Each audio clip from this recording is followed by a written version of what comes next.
people on YouTube. We are worldwide. Literally worldwide. We have people all over the place listening to this show, calling in, of course, and hanging out on YouTube. All I do is I use my my remote control, and I do the voice, and I go, YouTube. And then I search 98.5 The Sports Hub, and boom, you can watch us live. You can join the chat as well, so any conversations we're having, you can join us there. And I do want to thank all of our listeners for making the night show #1 in Boston. So congratulations to Skaz as well, who we put in some long nights here. Cerrone Battle. A lot of other people were a part of it as well. So thank you to all our listeners. But let's start off with a little bit of baseball. They're hot. The Red Sox are hot. And now I kind of was hoping for some, a little bit of drama when it came to Alex Cora and his recent comments. And even what Craig Breslow said this week. Oh, we're going to get it. So we're going to get exciting baseball on the field. So much to the point where they might have to pressure the numbers, the stats, the ownership group about potentially making moves. Now, my take at this very moment, they're not going to do anything impactful. I still feel like this ownership group feels like they can't win a championship. They're set on that. They were given a number earlier this year that said percentage of making the playoffs or championship. So I don't think they're going to invest. That's my opinion on it. But the more I watch, I feel like now when they look at a window, they're seeing a door. And, of course, that was one of the comments from Alex Cora this week. I think now they're playing with spite. I think now they're playing with just the same swag as it's Kiss the Ring with Jason Tatum that we'll get into later tonight. They've won 7 of 8. They've crept up on the Yankees. They gained a game today, even before they started the game tonight. They're getting MVP caliber play from Rafael Devers. Although they're getting good starting pitching, it struggled early yesterday, and then it settled down. It even broke records. We'll talk about all that tonight on the show. But at some point, what is the direction for the Red Sox? The players are doing everything they can, and I like it. I like it. Maybe that's what ownership was trying to do. Was there some motivation? I doubt that, but you know what? I'm sure they'll take credit for it anyways. I'm sure they will. But now you have actual players on the team who've won before, who have clout, who've been all-stars to say, yep, it's pretty clear what we need. It's pretty clear the Red Sox need a second baseman or a hitter or 2 pitchers. It's very clear. Now what's happening is they're voicing their opinions not only on the field, but off the field. And I think everybody is supporting Alex Cora, who, by the way, could finish his career with 500 wins with the Red Sox, which would be 4th all time in probably his last year. But now he's starting to get to the team. He's now digging into it. They're starting to play with spite. Oh, it's great. We have a baseball season, folks. And over the next couple of weeks here, they're going to play well on the field. They're playing the A's tonight. I mean, they beat up a pitcher last night that did pretty well in his previous start. So I know it's the A's. But you take care of business this series and then get the Royals and win that series, you're in the playoffs at the All-Star break. Nobody had that. Nobody had that. Force the hand of ownership. Again, I don't think anybody can force the hand. That might be the disappointing part of this whole thing. They had no expectation for the team this year.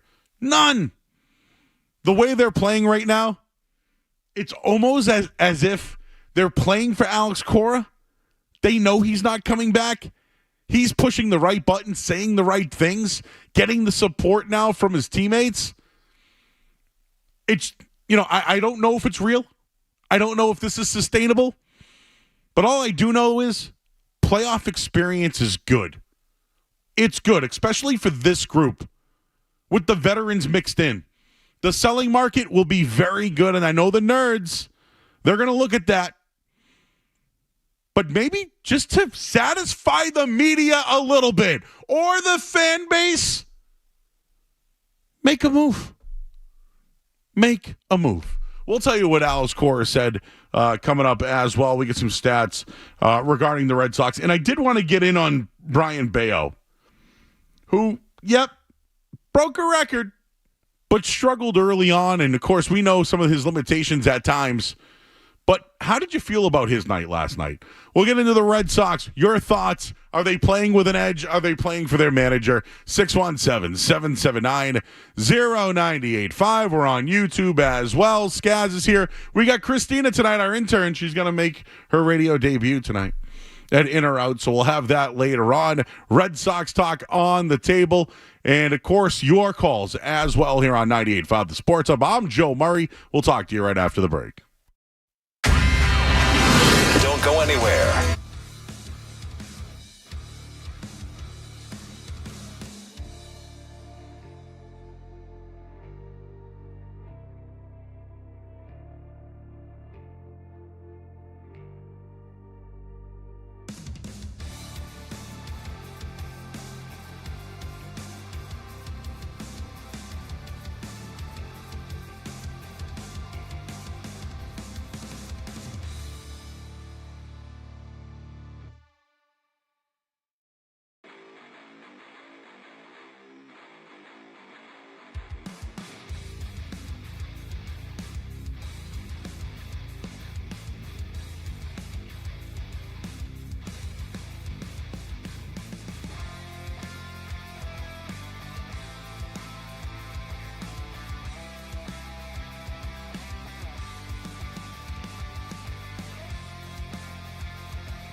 On the Sports Hub.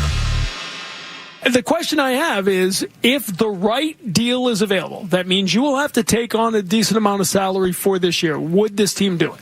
Without question.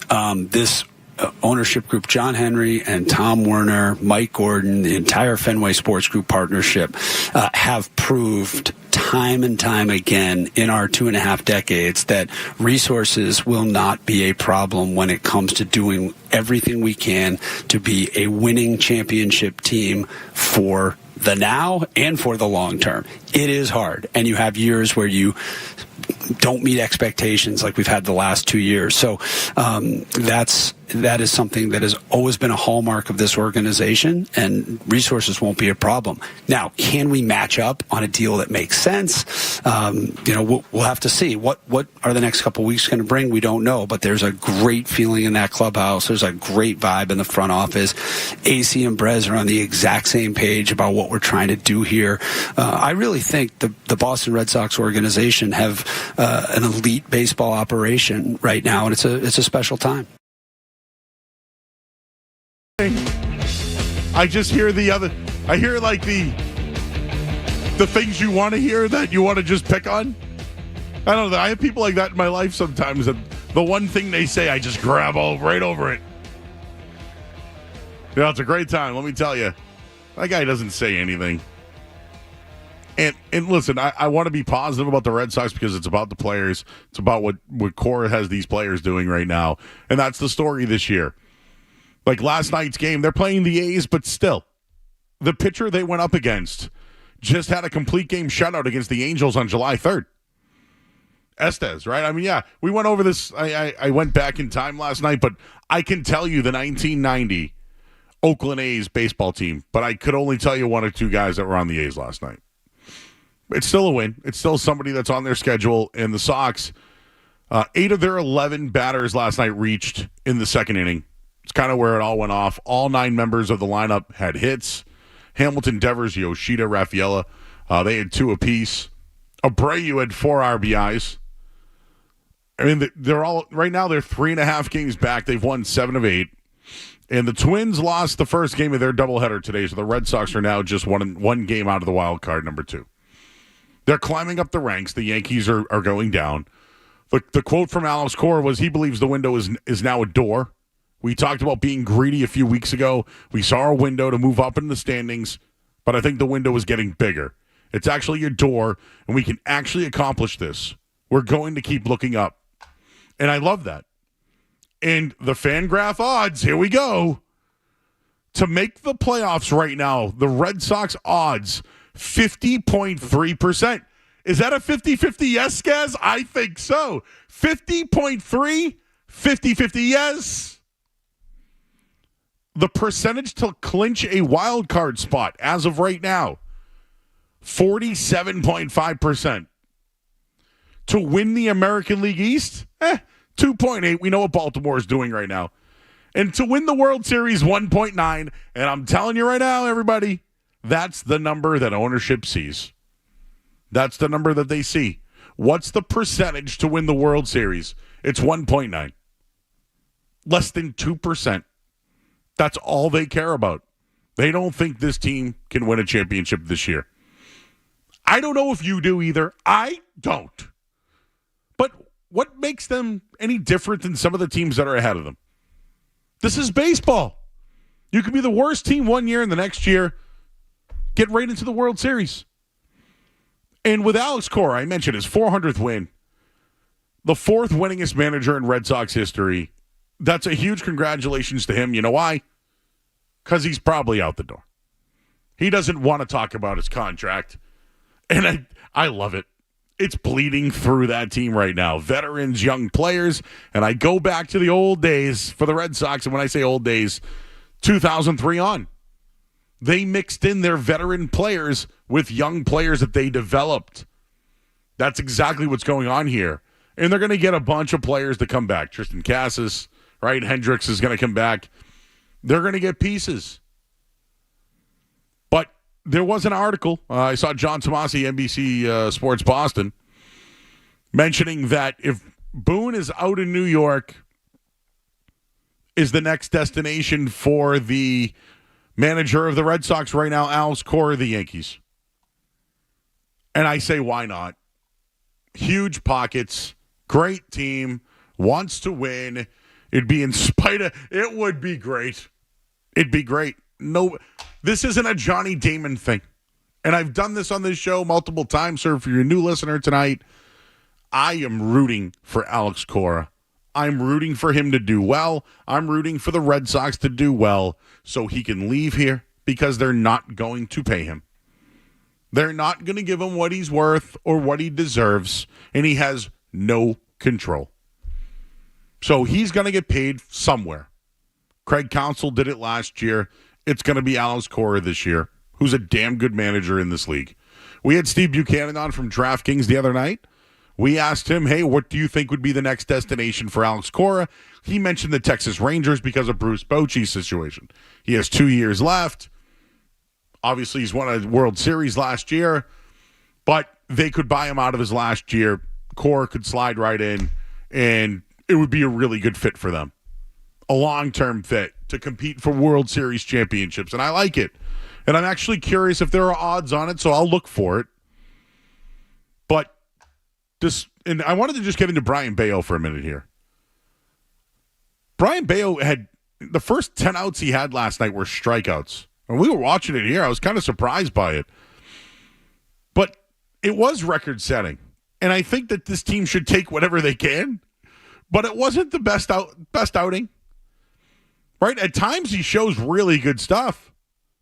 And you saw that, striking out all those players. But he does still struggle early in games. He's only given you 5 1/3 innings. Some hard-hit balls. He had to be pushed back a start. And I believe it's one of his pitches he wanted to bring back that he was using. So I think he's still struggling to that area.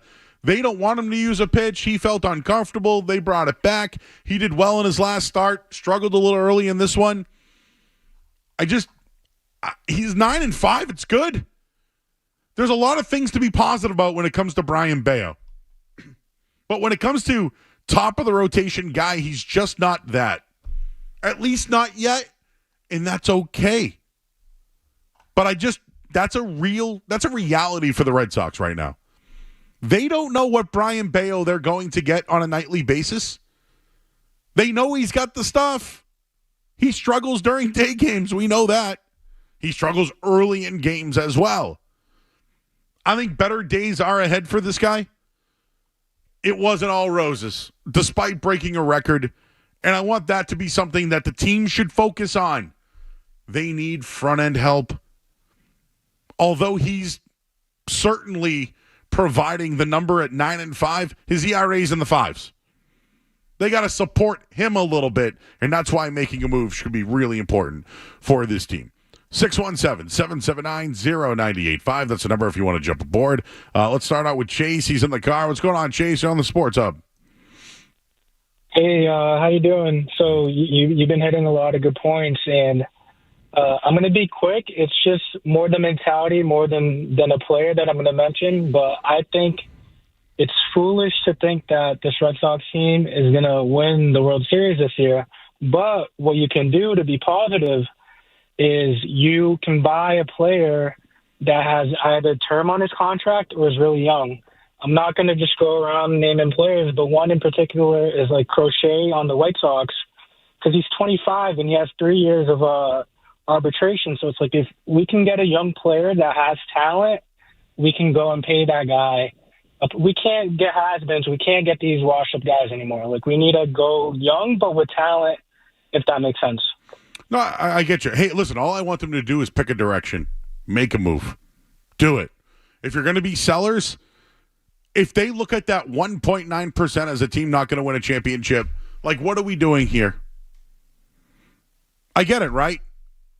A lot of people don't like that mentality. Well, they're not going to win it this year, so like what's the point of going for it? I said that regarding the Bruins this year, not to cross sports, but I thought moving on from James Van Riemsdyk and other guys on the Shattenkirk, guys like that.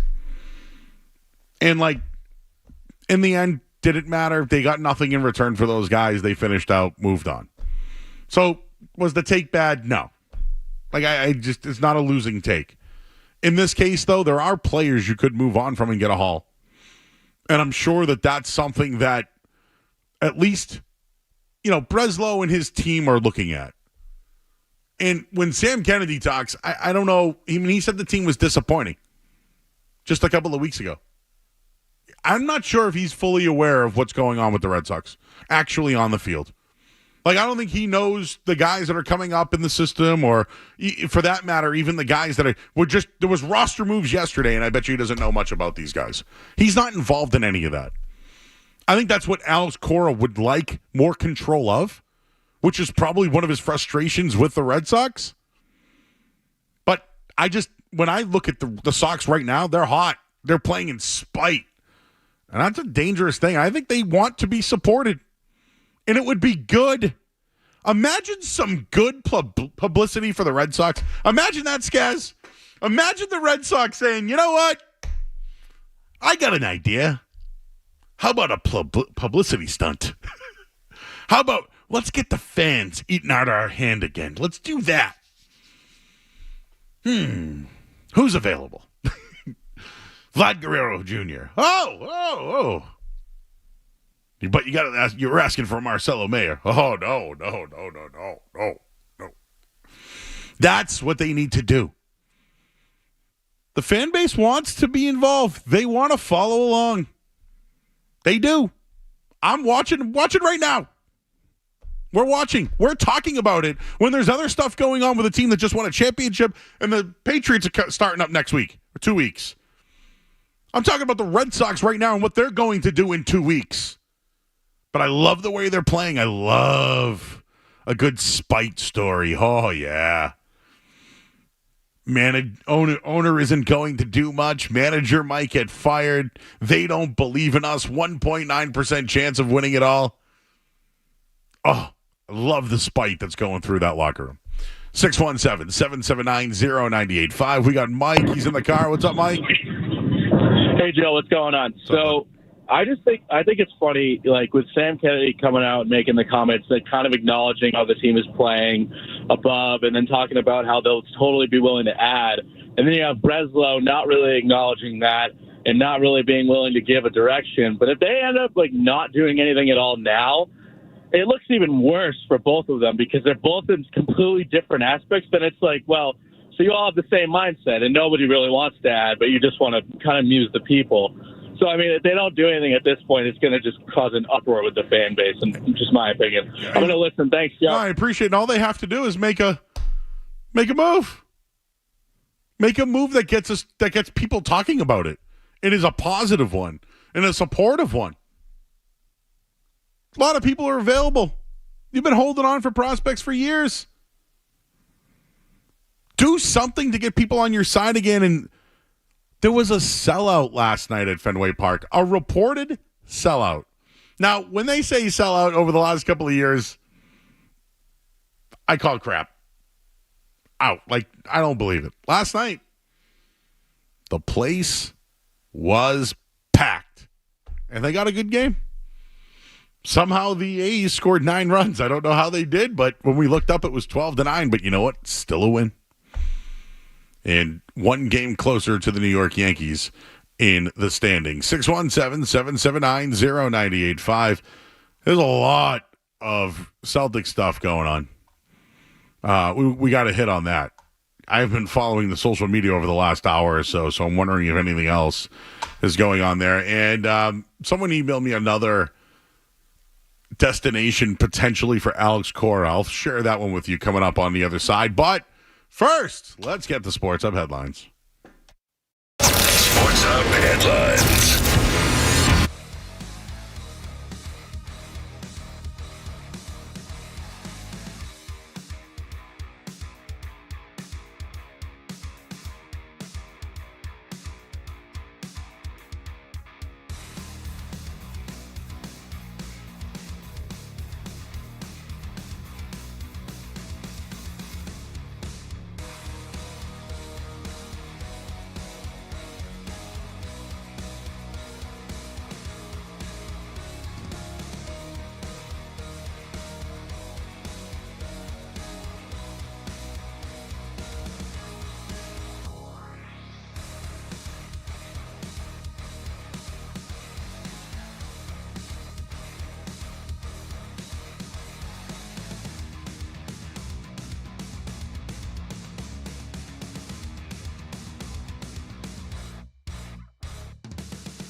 No score going into the bottom of the second inning right now. So the Red Sox stuff's on the table, and I just love what's going on there.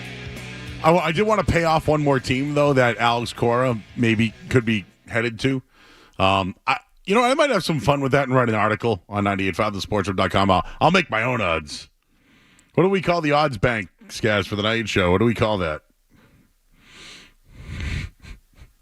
Joey's lines? I don't know. Oh, well, no, I mean, like, what do we call, like, if we were going to create our own lines? What would the name of our book be? The Murray model? Ooh, Murray's model. We'll work on something. Maybe a little bit more creative than Joe Stradamus. How about that? Just a little more creative than that. But the other team would be the Philadelphia Phillies. I believe that's where Dave Dombrowski is, right? So could that be another destination? Rob Thompson is there right now. And I know that they're running away with it, but at the same time, like, what happens if they start to struggle a bit? Like, what if Atlanta catches them? What if they don't win the World Series? Could he be out? He's on a great team right now, but you know what? A great team with a great manager that's available, put him on the list. They just made the list. 617-779-0985. This Jaylen Brown thing, guys, we got to talk about it. You and I really haven't yet. We've kind of slacked each other back and forth. So earlier today, when you sent me that that Derek White's being considered for the Team USA as Kawhi Leonard got hurt, and I went, "Oh, that's cool. Like, they probably could use a guy like Derek White who can do it all." Because the other night we referenced Anthony Edwards thinks he's the number one option. Which, fine, like the chip on the shoulder, young guy, wants more credit. This is Team USA basketball, bro. There is no number one option. Right? Can we just get that one out of the way before we talk about Jaylen Brown being snubbed from the team? Which I think is happening, by the way. But let's just talk it out for a minute. Is there really a number one option on the Team USA basketball team? Was Larry Bird was Michael Jordan the number one option? Last I checked, it was just get open, you're the open guy, make the shot, go back and play defense. Or one day, I don't know, Scottie Pippen and Michael Jordan were like, that's Tony Kukoc, let's stop him. Right? And what happened? They destroyed him. So is there really an option? Is LeBron just getting a rebound and bringing it up the court and laying it in by himself and running by everybody? Was that really Steve Kerr's call? Like, number one option, come on, bro. Out. Second. That wasn't in or out the other night, by the way. Now I don't know why it came back. Second, I never thought about Jaylen Brown not being on the team. So I'll start off by saying that, am I insulted? Am I upset? No, I'm not. But I'm thinking about Jaylen Brown a little bit here. So before I give you my take on it, Skaz, did you think that way about, wow, Derek White, not Jaylen Brown? Did that ever pop into your head? I think when they were putting together the team in the first place, it popped into my head more. Yeah. If you want to look at it from like a pure basketball, putting a team together perspective, I get the Derek White argument. I get that he's probably the 12th guy on the roster. He's not going to play a ton of minutes. He's a defender, facilitator, can hit spot up threes like we all know. And he's going to be okay with playing the least amount of minutes on that team. He's a guy that, he knows his role, and his role is on the Celtics, a starter, a great player, all that. But I think he's a guy that goes into Team USA, I don't want to say happy to be there because, he deserves it. I don't want to say Derek White doesn't deserve it, but it's an honor, and he's definitely, on the back half of the guys on the roster. So I think if you're saying Derek White's a better pure basketball fit for the roster, okay, fine. I can get behind that argument, but the Jaylen Brown just being completely left off, and if they did want another defensive guard, Jaylen Brown is that. He can do that too. Maybe he's not, the playmaker, the facilitator that Derek White is, or, the at the rim impact defender. But I think Jaylen Brown maybe I don't want to say he would have had a problem with the minutes Derek White's going to get, but I think he would have, he would have wanted a bigger role on Team USA. But I don't think it has anything to do with that. I think this is more of a Nike versus Jaylen Brown thing. Sounds like that's what's developing. So, to your point, you brought up originally him being left off the team, and I think once they originally left him off the team, they never considered him to be an alternate. Do you think that's fair enough?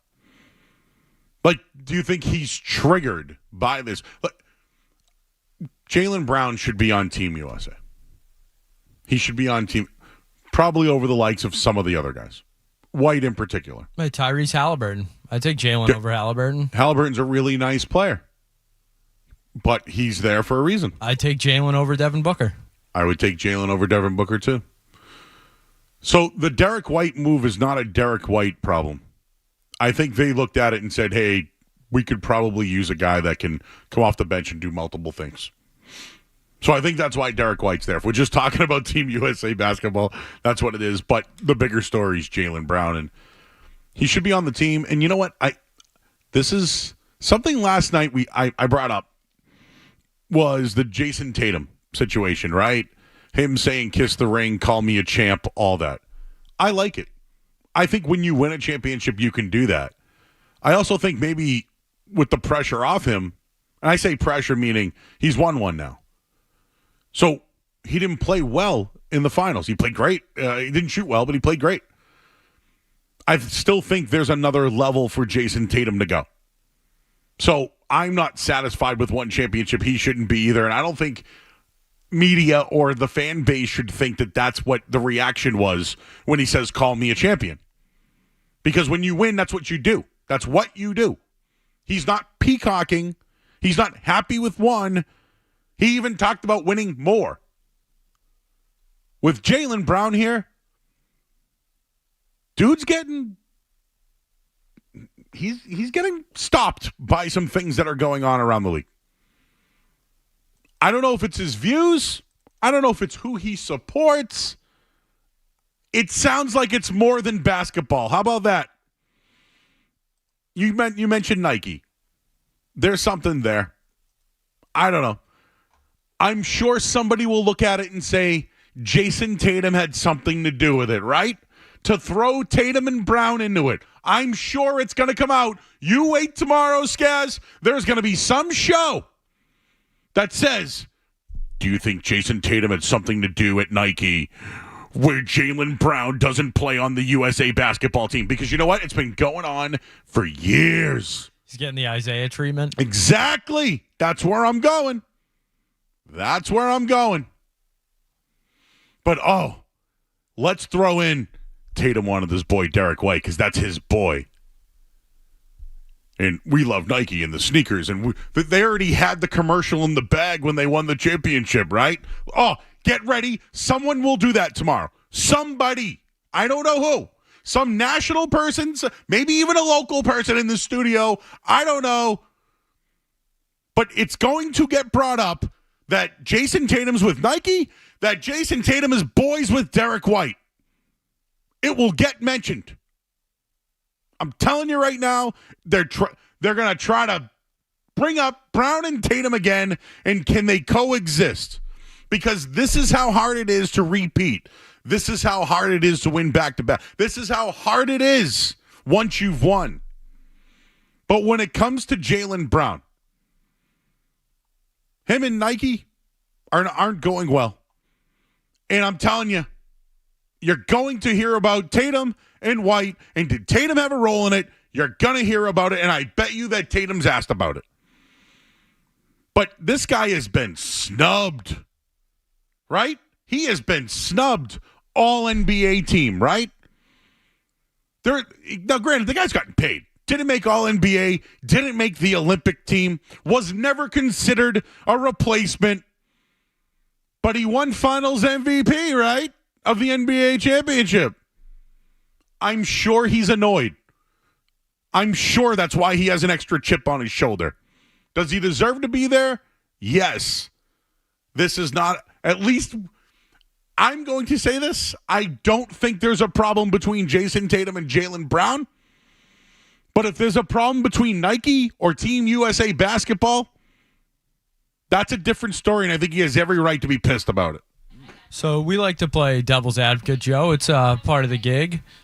Who is the most outspoken coach in the NBA right now? Steve Kerr. And who is the head coach of USA men's basketball? Steve Kerr. So, if they are holding things Jalen has said against him or, who he supports, his comments on Nike in the past, I don't know. Isn't that pretty hypocritical?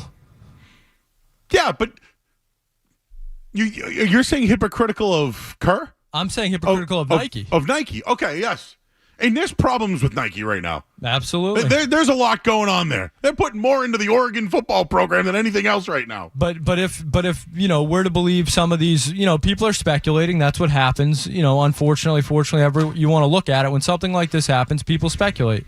And the speculation right now is that because Jaylen Brown has been outspoken against Nike, that may play partly into why he's not on the team. Why has he been unspoken? Is it because of Kyrie Irving? Kyrie was a big part of it.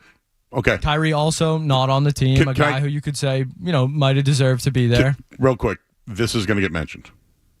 This is going to be a story.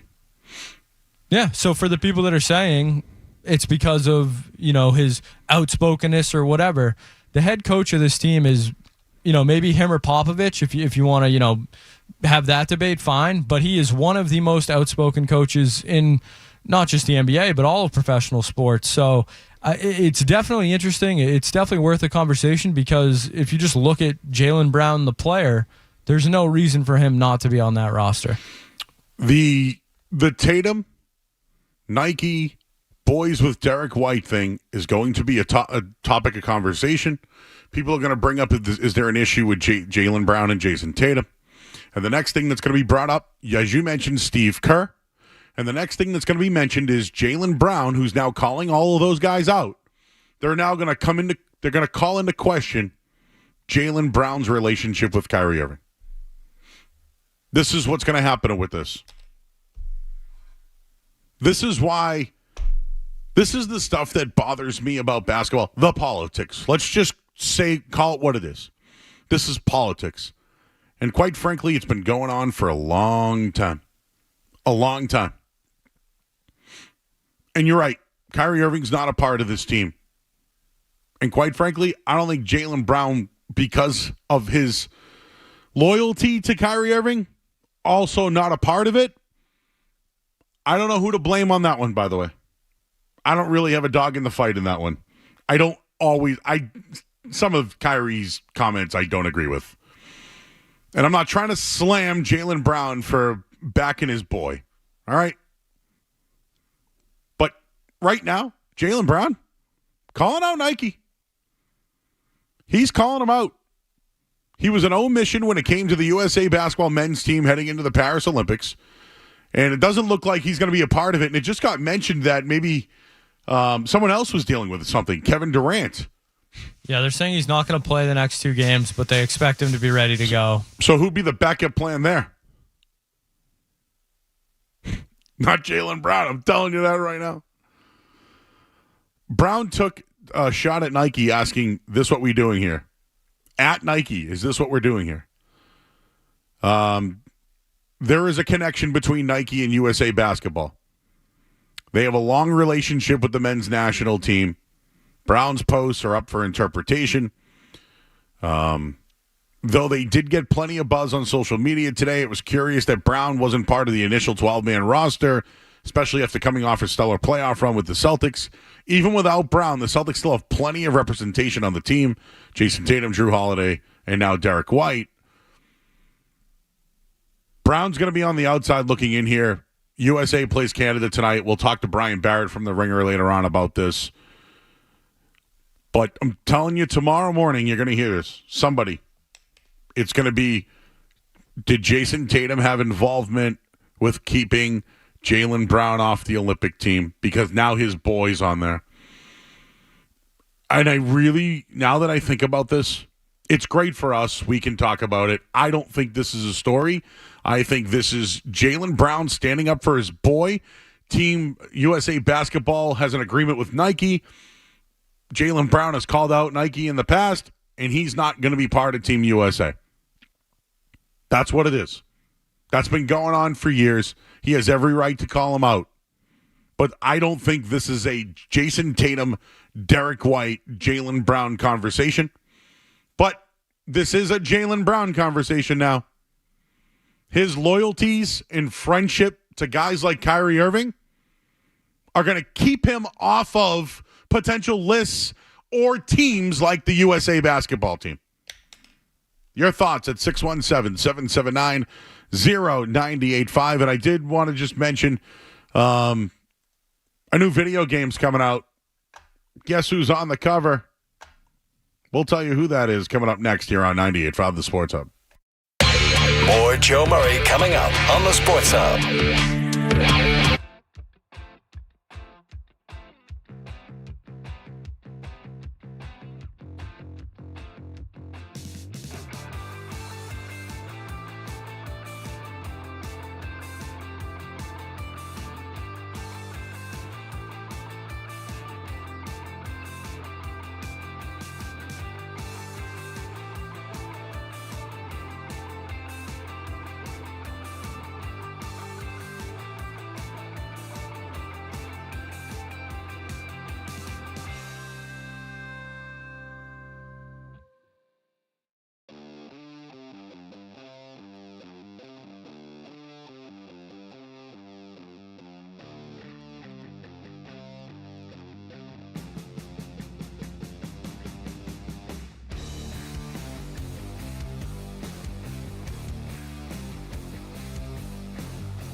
never thought about it. I never cared about it. I don't care about Team USA basketball. I don't care. I cared in 1992 when I got my McDonald's cup at the drive-thru and I wanted Larry Bird and Michael Jordan and Magic Johnson. That's what I wanted. I never cared about Team USA basketball. Besides when they sucked, 8 years ago, whatever it was, with Paul Pierce. I never thought about Jaylen Brown being a snub. I never cared. And I still don't, for that matter. But do I think he's entitled to feel like Nike is dogging him? Absolutely. But you know what? Don't make it a Jason Tatum story unless it already is. Because what sneaker does Jason Tatum wear? Nike. When they won the championship, right? What was the first commercial they played? Nike. And who is the best friend of Jason Tatum on the team? It's Derek White. Here we go. This is what's going to happen in the offseason. Jason Kidd tried it in the NBA Finals. He tried it. He's triple teaming Jason Tatum, but yet calls Jaylen Brown the best player. And you know what? Fine. Jaylen Brown was the best player in the NBA Finals. He won the MVP. But Jaylen Brown has been talking out against Nike for years. And you know what? Kyrie Irving as well. And Jaylen Brown and Kyrie are boys, and he's stuck up for some of the things that he's done.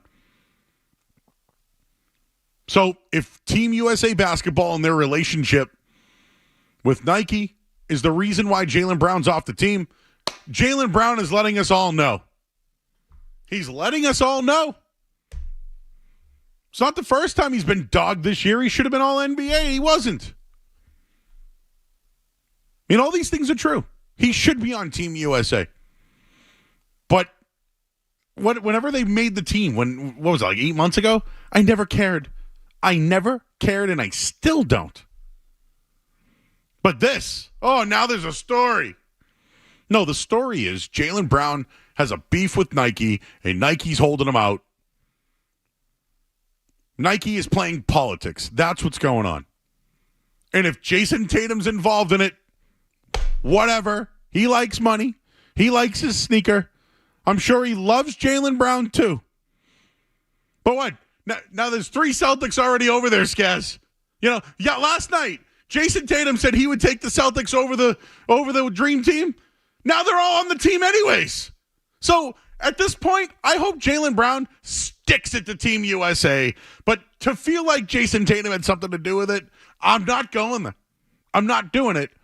But for Jaylen Brown, who's been going at Nike for years and sticking up for Kyrie Irving, that's going to be a story. And unfortunately, it's going to get talked about, and I don't care. I didn't care when he didn't make the team a long time ago. So bringing it up tonight, I know there's a show to do today, but this story sucks. It stinks to high heaven, and clearly Team USA and Nike are in collusion against Jaylen Brown, and that's what it seems like to me. Fair enough? You rest your case, Joe. I mean, it's hard to feel any differently right now with the evidence we have. It feels like there is a Nike Jaylen Brown, crossroad, and Nike is choosing to avoid it at all costs. And just the other night, there was some issues going on there. Didn't they just lay off like a bunch of people? There's problems there. There's a lot of things going on at Nike. Hell, the owner's been linked to potentially buying the Celtics. A lot going on there. Oh, by the way, this dates back. I looked up some stories because I wanted to get back into it. He's tweeted at Nike before. Like, this stuff's been going on since 2022. It's been going on for a long time between him and Nike. What's the beef? What happened? Is it who does Jaylen have a shoe with, or does he have a shoe? He's certainly been snubbed, no doubt about that. I'll take one call before we go to the break. Mike's in Billerica. Hey, Mike. Hey, Joel. Thanks for taking my call. I'll make this quick. Does anybody out there think that Nike might make this great deal with Jaylen Brown after all this mess? I'll leave it at that. I guess I didn't hear that, Skaz. What did he say? He said, do you think Nike could be using this as like a marketing thing to get Jaylen Brown under contract? I don't know. No. What? No. Would they use it as a marketing ploy to get Jaylen Brown? No. Not at all. Adidas is Jaylen Brown's. He's been with them since 2021. I think he left them in 2021. Yes. There you go. He's been a free agent He since. wore Kyrie Irving sneakers during the All-Star game. Which are Nikes, I believe. Mm-hmm. Or no. I don't think Kyrie's. But I believe Jalen was wearing Nikes the second half of the season. Yeah, because I remember reading back about his sneaker deal. Oh. I'm not making up fake controversy. I'm telling you what's going to happen tomorrow. Nick Wright.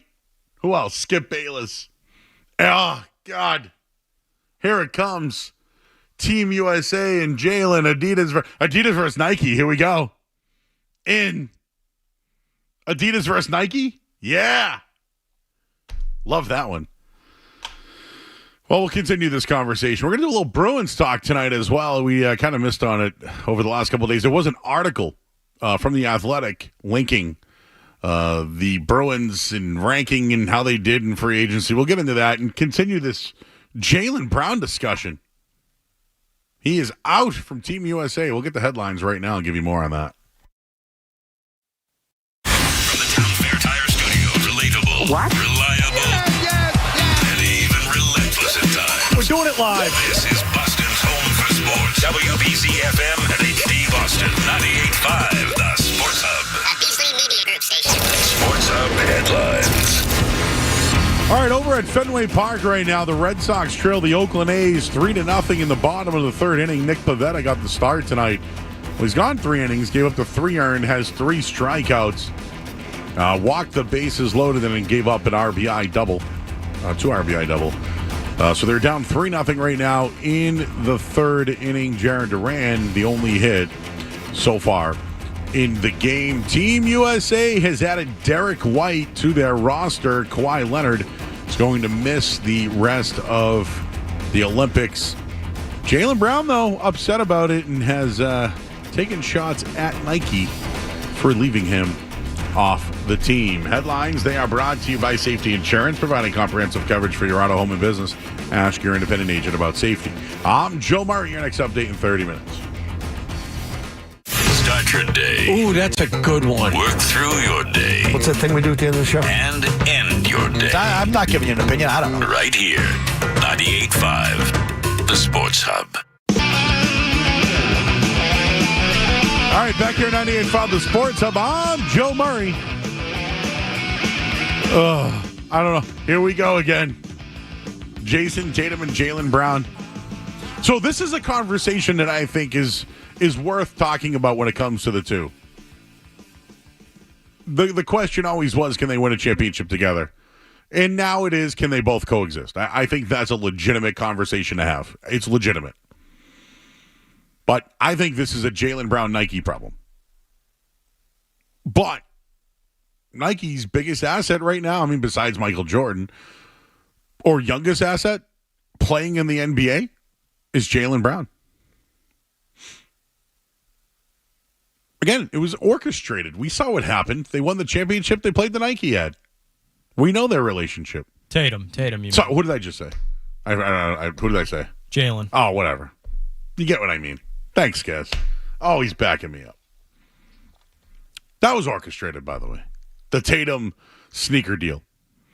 But, did Tatum have something to do with leaving Jaylen Brown off the Olympic team? Something you didn't care about at all for months. But here we go. You think he left him off schedule? You know, now I feel like it's just like this is. Now I feel like we're doing the Skip Bayless show. You're doing it, Joe. Yeah, I know. Because you know why? Why am I aggravated by this? Why am I pissed off? Why does this bother me? Is a non-stop. I never cared about Team USA basketball, and here I am talking about it. You have a take or anything on this? Or I move on. From a quick Google search, and emphasis on quick, it appears that Jaylen Brown wore a pair of Nikes in the All-Star game this year, but taped over the Nike logo. Maybe we got some petty wars going on, Joe. And that's got nothing to do with Jason Tatum. I don't know why you're so... It's 0.0 to do with Jason Tatum. I'm not... You're the one bringing it up. I'm bringing it up because it's going to get mentioned. Yeah, but so what? No, this is what I'm trying to tell you. You just admitted that he taped the Nike over his shoe. His problem is with Nike, not with Jason Tatum or Derek White. Agree? Yes. We agree on that, right? Yes. Trust me. You spent the last 20 minutes trying to create something in there. No, I am not creating it. It's already stoking the fire. It's already going to happen. Oh, it's already going to happen. Tomorrow, you watch. Did Jason Tatum have something to do with Jaylen Brown being off the Olympic team? Oh, it's going to be in a newspaper somewhere? You're giving him ammo. Oh. You're right. You're planting the seeds. I'm getting ahead. Is that we call it gaslighting? What do they call that? You're gaslighting. Joey gaslights. I am gaslighting the hell out of those people. Oh, I'm already criticizing them for something they haven't done yet that they're going to do. That's what it is. Because we've been through this all year. And I do want to get into the Bruins stuff in a minute here, but Jalen Brunson finally said something today that I'm like, yes. Yes, and I know I said we would do this later. I know we said we would do this later. But the other night, Shaq comes out and says, yeah, beat them when they're healthy, or hey, beat them here, this and that. Do it again. Jalen Brunson, pretty good player last year, right? Finished in the MVP conversation somewhere around there.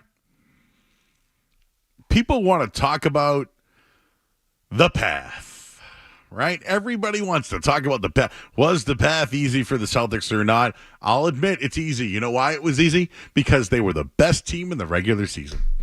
That's why it was easy. That's why. By the way, what team did Jalen Brunson play for before the New York Knicks? That would be the Dallas Mavericks. And that's the team that the Celtics beat in the championship, right? Correct. Do you have the audio on this? This is Jalen Brunson talking about the Celtics path. I do think Boston is going to be remembered by like non-basketball people, like non-players, most non-players, like about this run. Like, oh, like they didn't play so-and-so because they were hurt. They were hurt. But I think the people in the basketball world understand, like, no, that they walked through every challenge they had to do, and things fell in their favor. It's just as simple as that. Oh, it's as simple as that, Jalen Brunson? Things just fell in their favor? Met every challenge that they faced this year? Okay. And that, again, was from a guy who played for who again? The Mavericks and then the Knicks. Got it. Just wanted to make sure that, because that seems to be a storyline. I don't know. I mean, if Jalen Brunson says it, are people going to, all right, if Jalen Brunson said it, I agree. Don't care about the path. They were the best team. They had a path. They won. Oh. You watch tomorrow. Skaz, you watch. I'm telling you right now. And I'm going to blame you, Joe. I'm going to blame you for starting the fire. I'm doing everybody a favor. Because when they do it, I've already ruined it. That's why. So you should thank me. There we go. You should thank me for already starting up a straw man, stupid argument. Nobody has ever cared about who made the basketball team for Team USA. No one has ever cared. I have never cared. Now, the Isaiah Thomas thing, he was left off. Coach of that team, Chuck Daly, was the coach of the Pistons. He was happy. He's playing golf with Jordan. Do you know why he was happy? His best player was at home while everybody else is, you know what I mean? That's why. So, Celtics fans, this is what I would tell you. Tatum, Holiday, White are all playing Team USA. You know who's not? Jalen. You know why? He's going to get the rest all off season and have that chip on his shoulder from Nike for not making it. It makes them stronger. Jalen's now getting heat from sneaker deals, right? Being left off Team USA. Nobody likes Jason Tatum's game. Oh, he wasn't the best player in the finals, so, like, who's he to peacock and kiss the ring? Oh, I'm on one right now. I keep going. Who would have thought you get so fired up over Team USA basketball? Pissed me off. Because we never cared. That's the point. We've never cared about Team USA basketball. Never. Not since 1992 has anybody cared about USA basketball. The fact. The Redeem team? They cared about that, let me tell you. So bad Coach K had to come in and help. I know how you feel about that guy, Skaz. Out on that guy. Jeez. I'm on one tonight. Anyways, we're going to talk to Mick Colageo. Been covering hockey forever for Boston Hockey now. Big hockey guy. So we're going to ask him what's going on with Jeremy Swayman. And there was this article today that I should probably just mention quickly before we go to him. But The Athletic, they projected lineup. I have the projected lineup for the Bruins. But The Athletic today basically looked at every team in free agency this year and how they did. And, well, The Athletic doesn't think the Bruins did so well. Thinks that they lost a lot of talent is some of the words.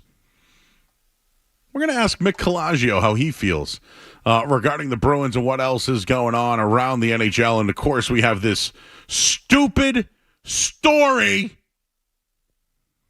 meaningless, that nobody cared about months ago, that gets brought up today, that Jaylen Brown has puts a towel over the bench of his shoulder to cover the Nike logo and tapes the Nike logo and doesn't like Nike. And now Team USA and Nike have a deal and they're holding out Jaylen Brown, but is Jason Tatum involved in it? Is Derek White? Blah, blah, blah. Stupid, stupid, stupid. I don't care.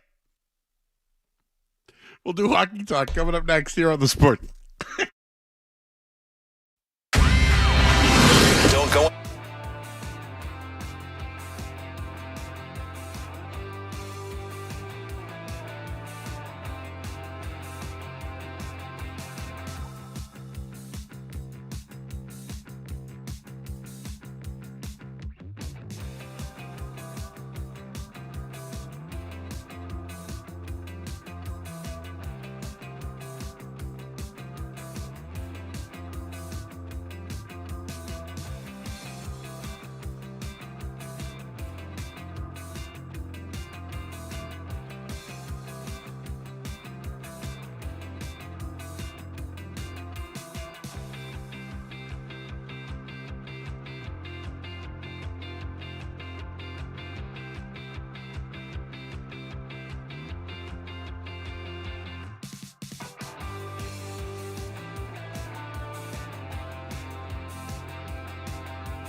I really seem to care about it.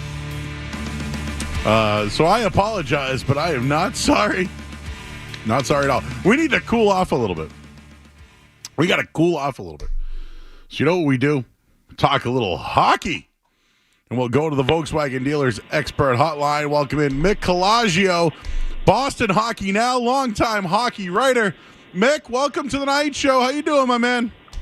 Hey, Joe. How you been? I got to cool off, dude. It's it's been hot in here, and the Bruins again.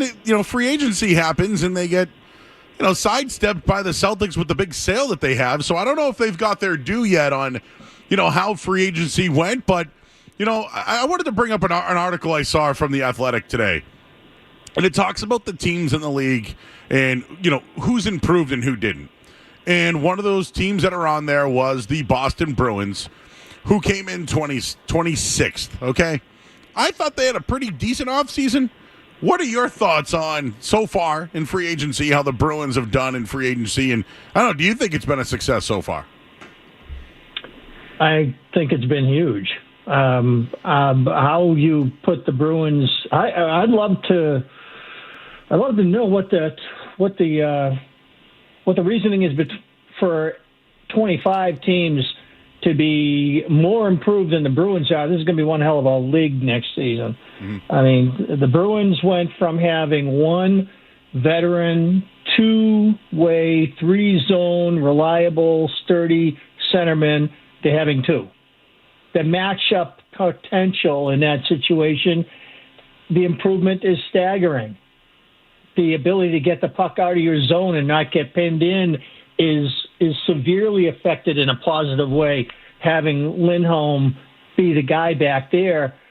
Now you've got two-thirds of every hockey game. You've got credible center play in your own end, which really helps your breakout, especially against difficult teams that hem you in, like the team that won the Stanley Cup.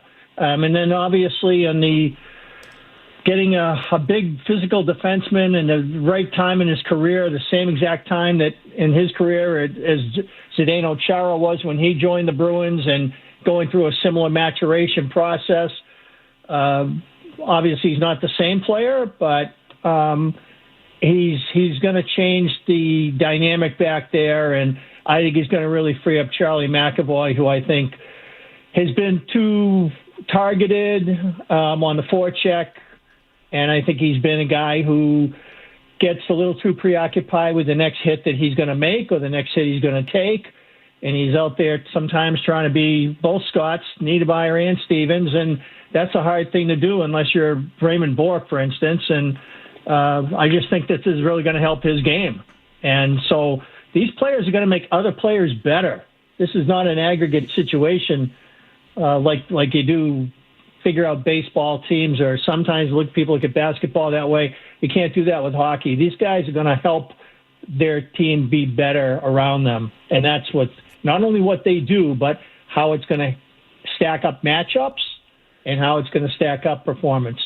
These are two huge acquisitions. I completely agree. And you mentioned, where else it could help out. Putting Pasternak next to Lindholm could be great.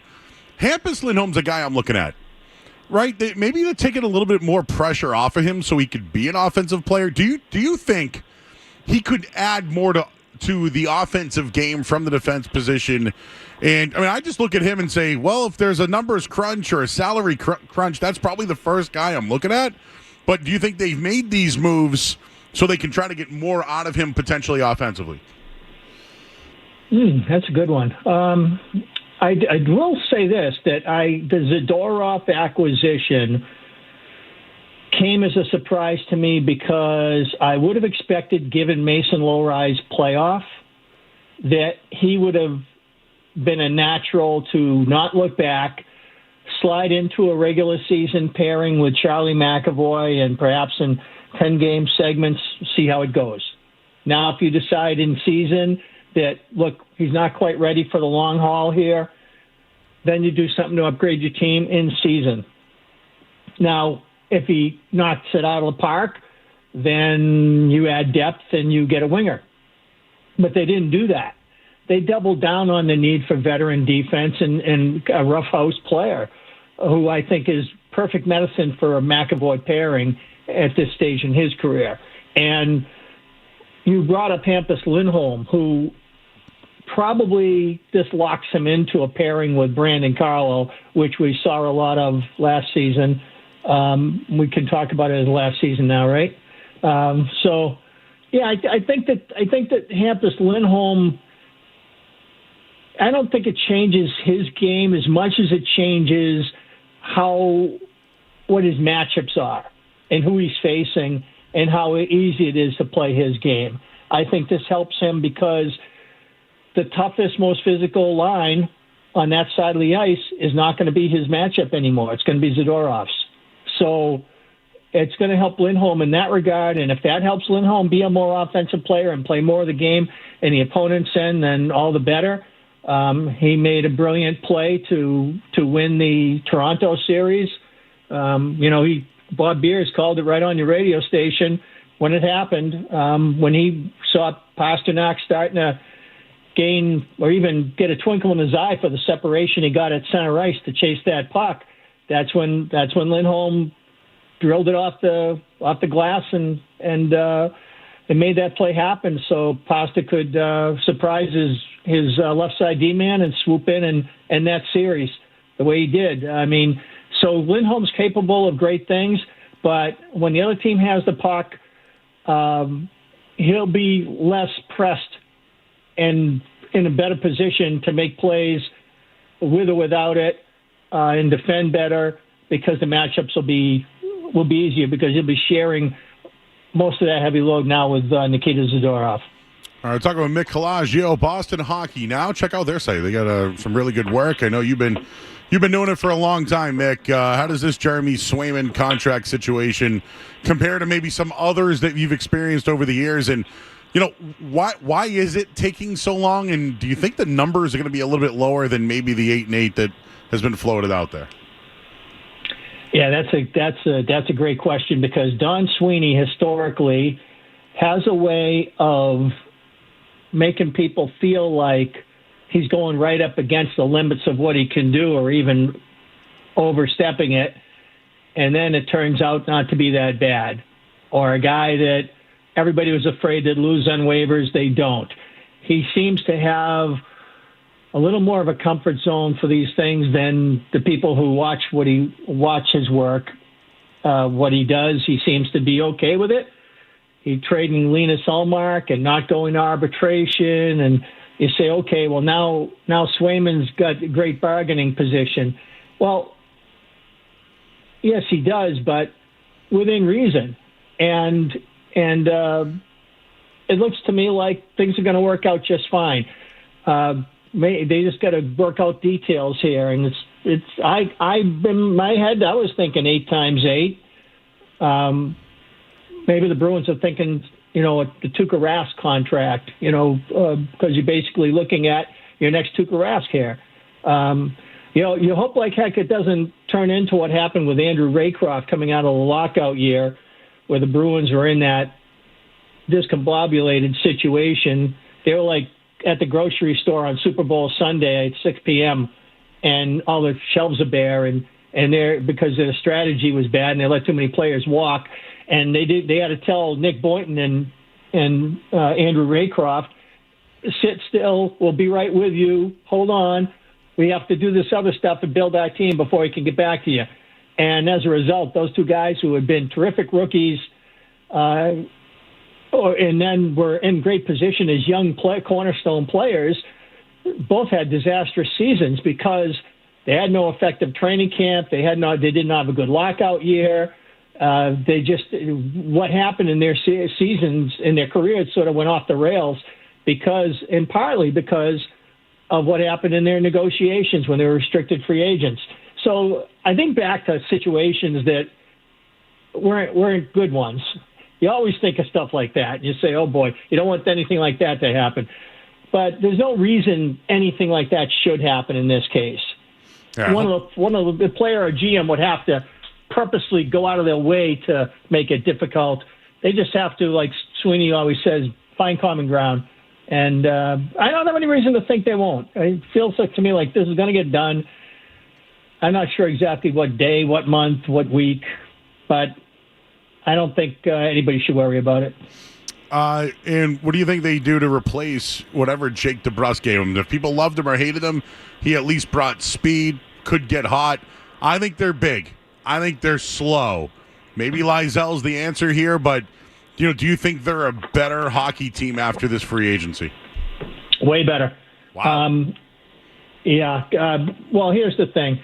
I like Jake DeBrusk. He has all-world hand-eye coordination, but very rarely did he use his speed to go through the game.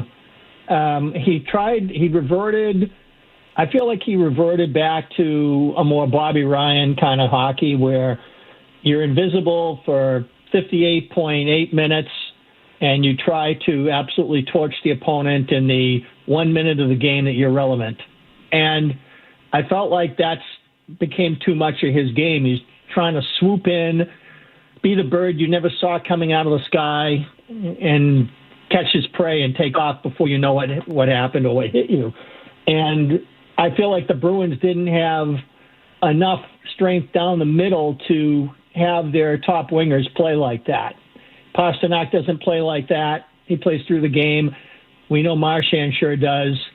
I felt like, as much as I like DeBrusk, I feel like he's a guy whose best hockey was played for them the fall that led up to the Winter Classic at Fenway, that he broke 2 bones winning, and I don't think he's been the same player since. And he certainly wasn't in his contract year. I don't think you replace goals and assists in aggregate form the way you might think about a batting average for whoever's hitting fifth. Or your two guard, how many points does he need to score? I think in hockey, it's a chemistry game. It does have foundational structure to it, and the Bruins are going to be much more like the Bergeron-Krejci team that they had been because of the strength that Lindholm will give them down the middle. That's going to make the wingers better on both sides. They are bigger. The guys that Don Sweeney insisted getting bigger up front was not his intention, but getting faster on the forecheck actually was. A menacing presence on the forecheck is really a thing the Bruins have missed. They get their defensemen beat on way more than they exact this kind of violence on the opponents on the dump ends. They don't wear down defensemen over the course of a playoff series. Their defensemen get worn down over the course of a playoff series. That needs to improve. I feel like it got somewhat better. I feel like this team, these acquisitions this season, Kastelik, Jones, these situations are gonna make them a better hockey team. I would worry about what happens with aggregate goal totals later. So let's see what happens. Let's see if there's internal growth from the ways that they strengthen themselves from foundational standpoints. That's what I think will help them. They're going to play less of the game in their end when you have Zadorov and Lindholm taking up, 20 minutes a game of difficult matchups. The rest of the game is going to be easier for a lot of guys. And I think that when you're playing more of the game in the other team's end, you're going to have more chances to score, and more guys are going to score goals. And it may get made up that way. In the meantime, yeah, sure, a kid like Fabian Lysell, who had a breakthrough season for the Bruins and was right up there in scoring with their team, second or third most of the season. He took a terrible hit. It was a bad hit, and came back and played in the playoffs, wasn't effective. Fresh start for him would be nice. A full season out of Matt Poitras would be nice. The kid can really play. He made the team last year, but he wound up needing a shoulder surgery. Bob Sweeney could tell you all about that. He went through a similar thing at the beginning of his career. So I think that the Bruins are going to be a sturdier team. And when you're a sturdier team, everybody scores a little more. All right, he's Mick Colageo. Hey, tell us about where you're right now, man. I know I read the site, so I know what you're doing. That's how I was like, hey, what's Mick up to these days? But tell everybody where they can find you and what you guys got going on. Yeah, well, we have a new lead writer for Boston Hockey now, young man from Braintree named Andrew Fantucchio. He was covering the Islanders for their branch of the site last season, and so he'll be doing quite a bit with BHN, and I'll be supporting him. And I've been writing a weekly Sunday column for the site. Our old friend Pete Shepard, does radio out of Florida, so I go on almost weekly with him in season. And Joe Hags has a Pucks with Hags podcast that he frequently lets me go blah, blah, blah with him, and it's a fun time. And when the Bruins are at home, I'm blogging on my Rink Rap blog, and I link to it on X. So it's a lot much.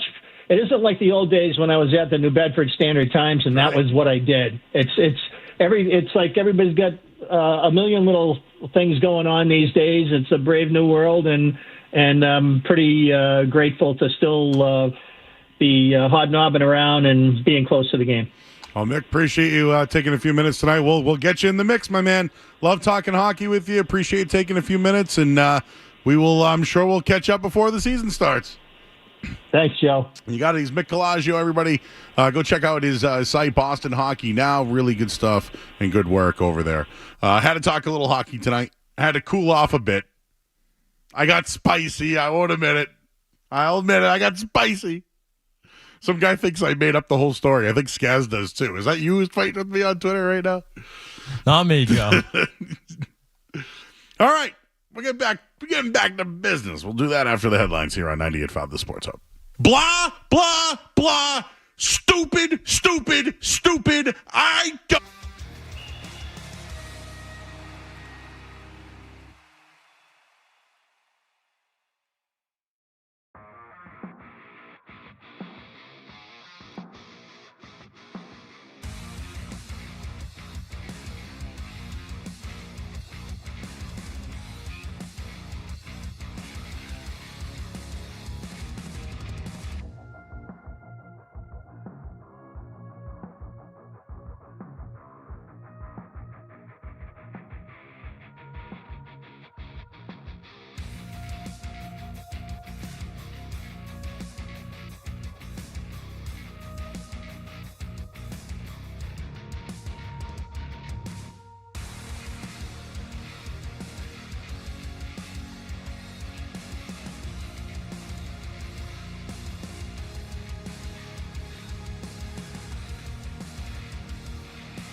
Sometimes when you need guests, you got to go back to your old Rolodex. And Mick, I've been having him on for years. So thanks for him for joining us tonight. We needed to cool off a little bit. Things were getting spicy. Deep breath. Chuck Olson in our chat goes, Joe, you were so refreshed on Monday. What happened? Something that didn't bother me is now bothering me. Something I didn't care about, I care about now. Blah, blah, blah. Stupid, stupid, stupid. I don't care. Do you want to finish the rest of that, Skaz? Because I got choked up a little bit. We'll do hockey talk coming up next here on the Sport. That was after the blah, blah, blah. I don't care. Can you play it all at once? I feel like there's a real payoff at the end, you know? I feel like, hey, it's great, Joe's yelling. What the hell happened at the end there? Blah, blah, blah. Stupid, stupid, stupid. I don't care. We'll do hockey talk coming up next here on the Sport.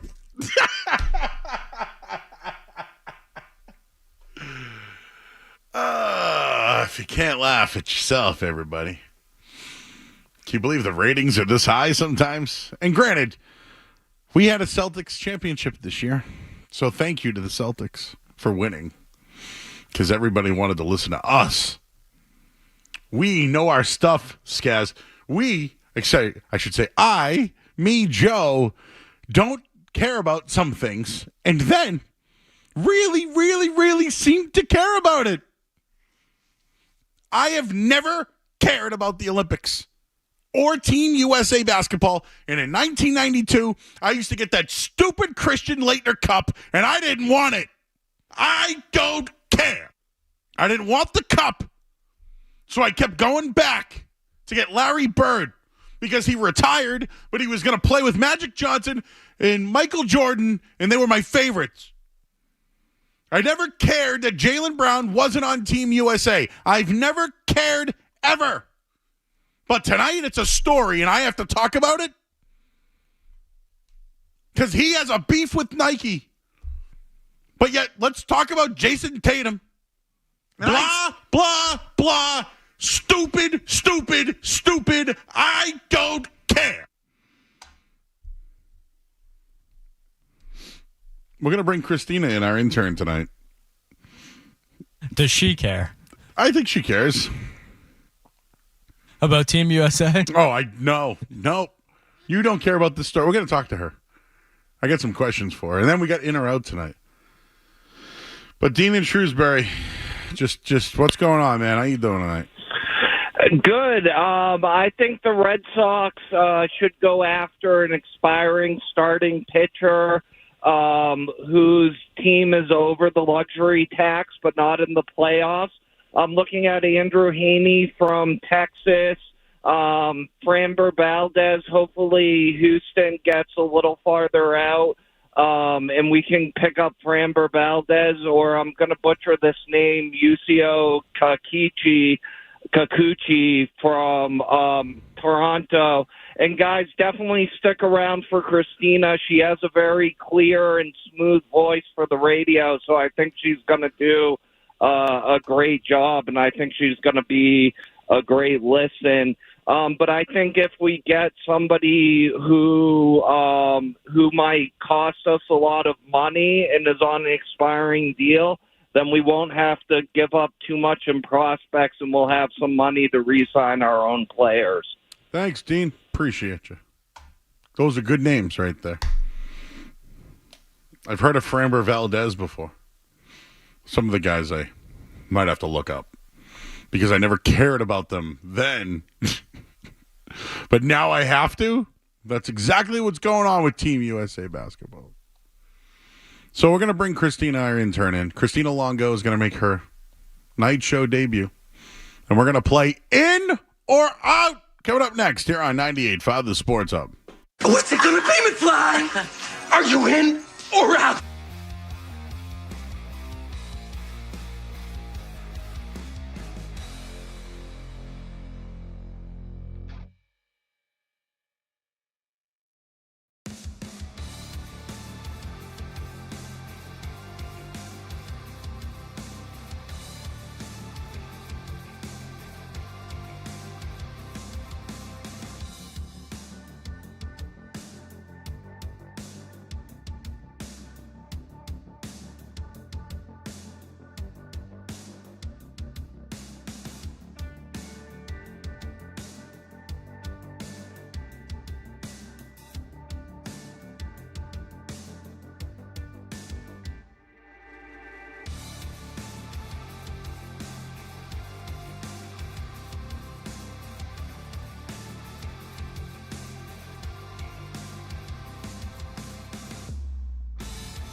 or a dirty deed. I'm the best. Success is... Okay, then. James Scaramuzzino, in or out? What do we got tonight for in or out, sir? All right, welcome, Christina. Your first in or out, a Wednesday night edition of In or Out. We'll start with a fun one tonight, and that is Taco Bell. I put this in Slack earlier today. Taco Bell to open luxurious retirement community experience in San Diego. So Taco Bell is giving its reward members the chance to sit back, relax, and enjoy an early retirement. On Tuesday, the chain unveiled the Cantinas, an innovative early retirement community where guests can embrace a laid-back lifestyle. There's a common misconception that retirement unlocks the life you've been waiting for, and while that may be true for some, we don't think you should have to wait until you're 55 to live the life you're craving. 66 and a half, but go ahead. Yeah. So, Joe, Christina, are you in on the Taco Bell, the Cantinas early retirement community? In. If I could eat tacos and margaritas and, I don't know, Crunch Wrap Supremes with no lettuce, I'm in. I'm also in. I would do the Crunch Wraps, but no tomatoes. There you go. Yeah. Just give me some Crunch Wrap and a frozen raspberry margarita, and I'm in. By the way, have you ever had a nacho and cheese? Like, you know, you get nachos, but they give you the little cheese. Yeah. I've had better cheese in my life, okay? But what is it about that cheese? I lick it. Yeah, me too. The carton, you grab it, me too. Yeah. See, okay. Yeah. No. I'm not weird. No. I love nacho cheese. You have bad news. You're both weird. I love. You don't lick it, Skaz? I love nacho cheese. Not a licker of the cheese. I even licked the top too. Yeah, I love nacho cheese. But yes, tacos, Frito burritos, in. Yes. Do we get what's that drink? The Baja drinks? Oh, the Baja Blast. Yeah. That's so good. In. Is there a McDonald's one? A McDonald's retirement community? Yeah. I haven't seen that yet. I'm in on that one too. In on food-related retirement communities. Yeah. In. What else we got tonight? All right, I believe we have two wrestling fans in the studio, so we'll head to the WWE for this one. The WWE could be reintroducing an old WCW gimmick. The idea of referee cameras have been discussed. Are you in or out on referee cameras? I'm in because I think as a fan watching, sometimes you might miss stuff, and I think that might be able to catch something that we miss. I think the ref cam would be great because what if like someone's going off top of the rope and does like a body splash? Yeah. Well, we see it through the view we do, right? But from the official's point of view, what about the 1, 2, 3 count? And it's a big championship. You get to watch it from their angle. Yeah, so close. I think extra cameras is good in everything. Mm-hmm. Bill Belichick always wanted those little pylons to have the cameras on them. Yeah. Like, why less cameras? And granted, here's the deal. We all bet on sports anyways. I know some people bet on wrestling. I don't because it's pretty. Fans would be out. Well, they better do it before. I don't know. Who knows? Maybe AEW will do it, or maybe Vince McMahon will buy it, as I saw earlier. Did I step on you right there, Skaz? No. I was going to leave that one to you, Joe. What else we got? All right, we'll head to the NBA for this one. The NBA finalized their new 11-year, $76 billion contract with ESPN, NBC, and Amazon. And they announced today that beginning with the 25-26 season, the NBA will air nationally televised games 7 days a week once the NFL season ends. The schedule will be Monday on Peacock, Tuesday NBC, Wednesday ESPN, Thursday Amazon, Friday ESPN Amazon, Saturday ESPN Amazon, Sunday NBC ESPN. So are you guys in or out on nationally televised games 7 days a week for the NBA? Out? I'm going to say out too because I think it's great that they do stuff on streaming, But not everyone has streaming. I can't tell you how many people I've heard complain, I don't have Peacock or I don't have Amazon Prime. So I don't know how well that's going to go over with non-streaming folks. Well, what about the NBA League Pass and all that? Exactly. What about the people who pay for it to get every game every night anyway? Yeah, exactly. And here's the deal. Like, if I want to watch, like, Sports Center, but there's a game on, I'm not going to stick around to watch the game for Sports Center. I'm going to go watch, like, the end of, like, Pawn Stars or something. Right. Yep. Right? So it's like, that's a little over. I think the NFL's overload right now. Mm-hmm. 7 days a week of basketball. I mean, I That's guess a some lot. people love it, but It's a lot. for me, I don't need it, so I'm out. Yeah, I'm out. All right. We will head to the world of Twitter for this one we are all too familiar with. Twitter is reportedly testing out a dislike button. Are you guys in or out on the dislike button? So I'm in because I was just looking today and I've never really looked at all the buttons. There's a statistics button on how many views it gets. I don't think everyone needs to know how many views a post gets. So I'm in for the like button. Well, I will say this. I'm on TikTok. I'm a talker. Talker. Talker. And Christina, you made a video the other night. I posted it. It got a bunch of views. So sometimes I prefer to see how many views a video gets on TikTok to where if I post something on Twitter, it's going out to however many followers I have. But I don't get the analytics of how many people listen, how long. I know they're there sometimes, but if X has a dislike button, people are going to dislike a lot of stuff. True. You know what they need? An edit button. Why are we doing out? I want an edit button. Out. No dislike button. Get an edit button. Come on. What are you waiting for? I hate tweeting something and I spell it wrong and somebody gets on me and then I delete it, do it again. Where is the edit button? Skaz, you did it now. You're getting him riled up again. Watch out. He might choke. Hold on. Let's hope not. I did choke. No, out. I'm in. No, listen. How about an edit button and a dislike button? In. Okay, I'm in. But can we get a damn edit button? What, do I have to upgrade my account and pay you? What do you need the money for, bro? Elon Musk still owns X, right? So he don't need the What money. does he need it for? Exactly. Anyways. That fired me up. That was great. I didn't even mean that. I don't think Skaz did either. That came out of nowhere, too. That was wonderful. Wasn't even trying to get Joe riled up on that one. We'll head to HBO for this one. We have another 4-part documentary coming out, this time on the career and life of Pete Rose. It'll be called Charlie Hustle in the Matter of Pete Rose. Are you guys in or out on a 4-part documentary on Pete Rose? I'm in because I was doing a little research today, and it says that they're going to get point of view from him and from his son. So it'll be interesting to see what the side to that tumultuous career is. I'm all right, personal experience, out on Pete Rose. I'm out. Do I think he was a hell of a baseball player? I do. Can you elaborate on personal experience? I bought tickets to meet him, Rick Flair on the same day. Oh, wow. And he bailed. No. He no-showed. What a jerk. Out.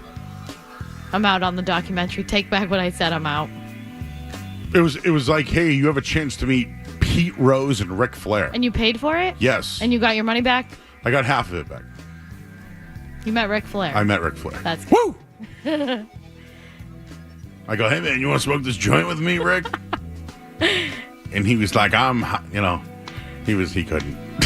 He was already high on life. He couldn't. Here's the deal. Pete Rose is polarizing. He's a jerk, and he's a liar. He's a liar. And he's a cheat. And quite frankly, he's desperate for money. Yeah. And this is all it's going to do, is put him back on the map, start up another Hall of Fame thing that he did the worst. You know, Christina, when you grow up, right, there's some, golden rules, right? Yes. Treat people like you would treat you. Yeah. When you play the game of baseball, early on, at an early age, you hear about Shoeless Joe Jackson. You ever heard of that guy? Shoeless Joe Jackson was part of the White Sox and they were in a scandal in 1919 where they were all in on it and from above, and they were tanking games basically to lose to help people win money. Right. Joe Jackson supposedly wasn't a part of it, but was on the team, and he couldn't play anymore. Okay? Okay. Pete Rose gambled on the game and was a manager and gambled on his own team and lied about it. And you know the worst part about it was? He bet against the 1986 Celtics. He sucks. I'm out. Out. I'm out. Out. You bet against You know what? Boston. I'm out. Ty Cobb sucked too. You know what? I like this movie. He was a jerk. That guy was a jerk.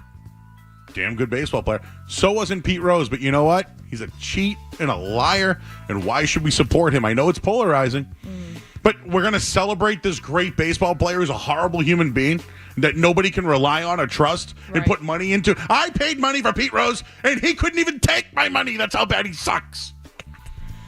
Wasn't there just another baseball player this year that just got banned for gambling, too? A lot of people got banned. Porter today got in trouble for it, I think. I'm still waiting on Keyshawn Booty to go down. Crazy. I don't even want to talk about him. You know what? Out on Booty. You make a lot of money. Why do you need to have a side gig? He doesn't have a lot of money, Booty, but you know what? He bet a lot of it, though. Joe is out on Booty. Out. I don't know who Booty is, but not always. knock me out. Hang on. Keyshawn. I'm out on Keyshawn. Because I'm always. Always. All right, we'll mix in a pop music one for you and Christina. Katy Perry is releasing her first album in about 4 years soon. Are you guys in or out on new Katy Perry music? I'm so in. I love her. That's like the one person I have not seen in concert yet. So I'm in. Let's go, Katy Perry, because no more American Idol. So hopefully a tour is on the horizon. What is the best Katy Perry song? Oh, God. Prior work. You're going to hear me roar. What's the one where she was dancing with a shark up on stage during the Super Bowl? I forgot. But that was one of the best halftimes because she brought out Missy Elliott, and I felt like a little kid in my living room all over again. Well, yeah, the left shark, right? God, what song was that? That might have been, oh my gosh, California something it's called. What was that? I remember watching it. The left shark. I'm watching it right now, but I can't hear it. Anyways, you know what? I'm kind of in on Katy Perry. You know why? She's a little, I don't know what she's going to do. Yeah, she just comes out of left field with stuff. Is she going to come in with fire, or is she going to come in like sweet? Or is she going to be bad? Is she healed?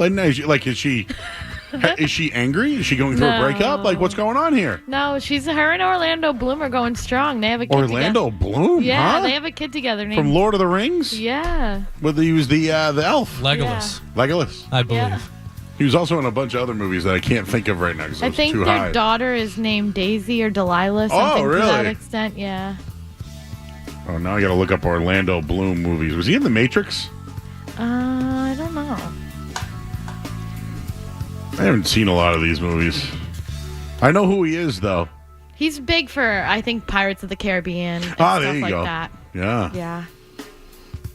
I think I watched those. Those movies I could never get into. Like Gran Torino. Oh, well. All right, what else we got here, Skaz? All right, we'll end with this one. Christina, I apologize. This one might not be your forte, but always welcome to give an opinion. The top-rated QBs in EA Sports College Football 25 came out today.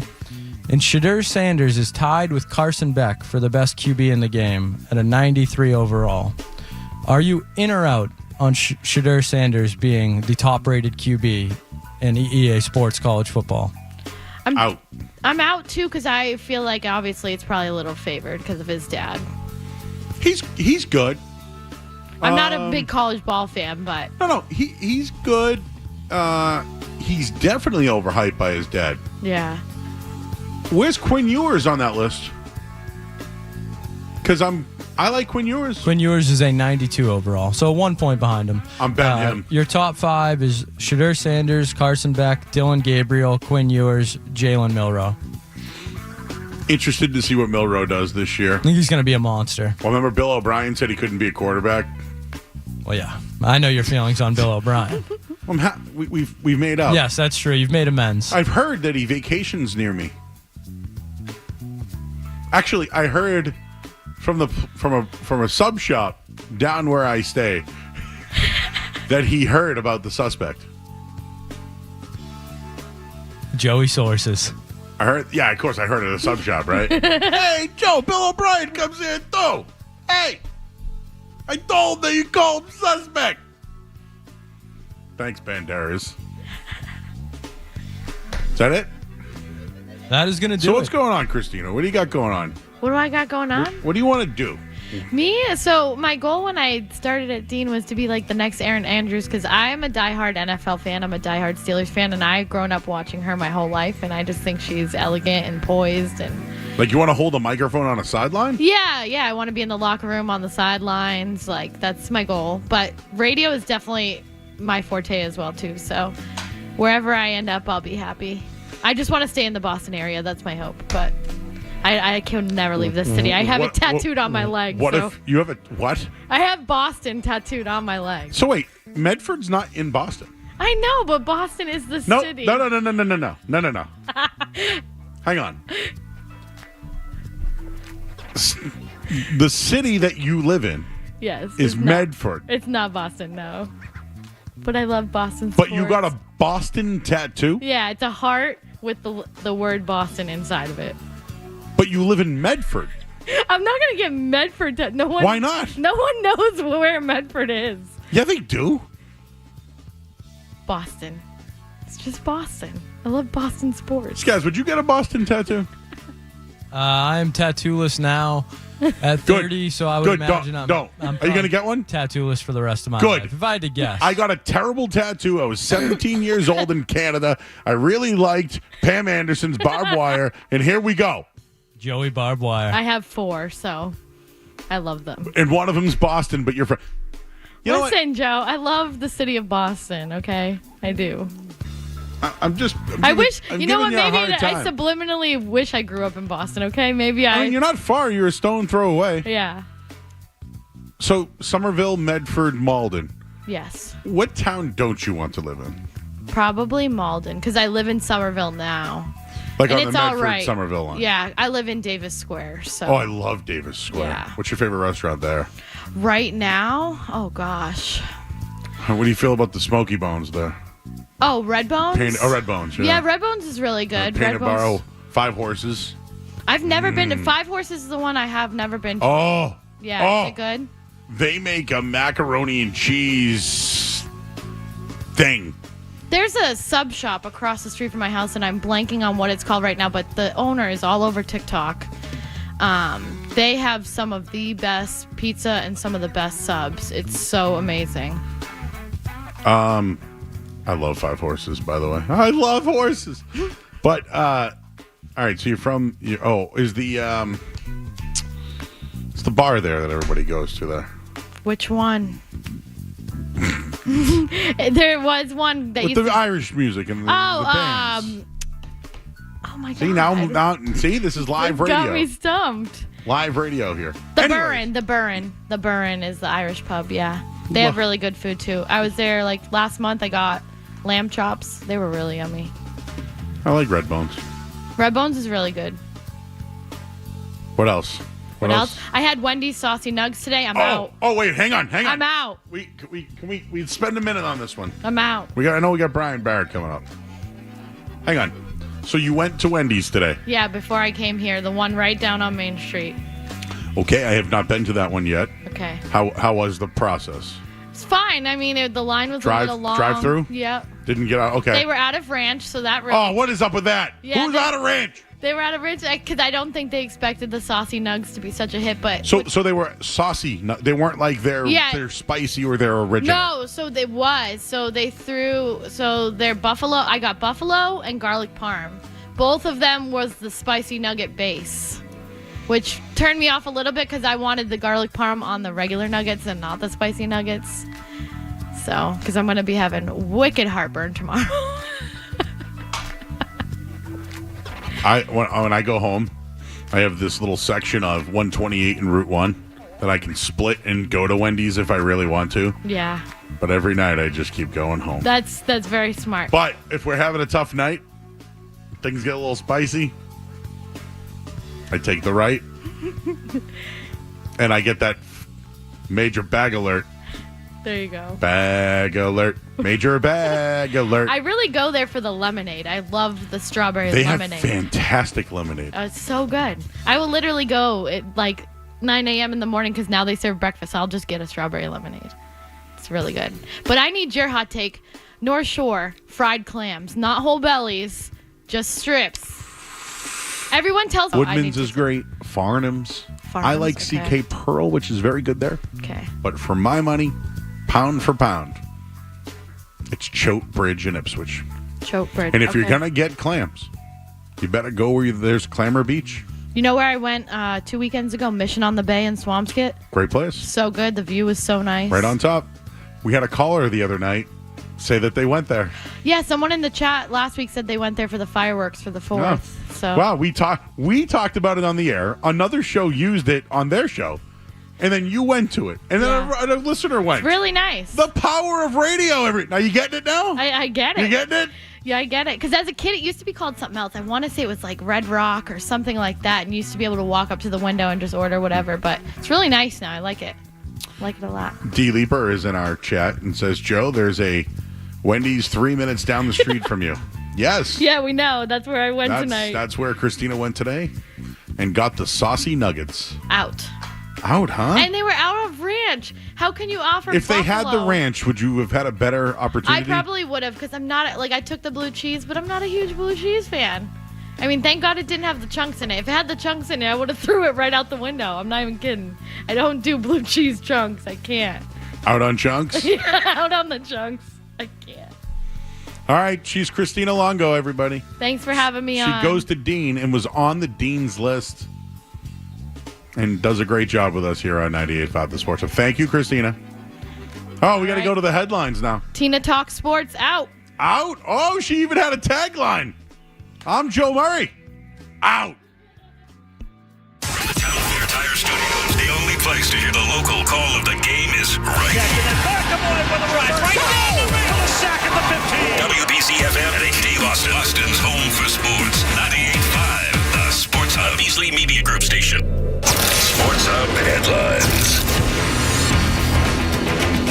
All right, Red Sox in action over at Fenway Park, trailing 4-1 right now. 7th inning.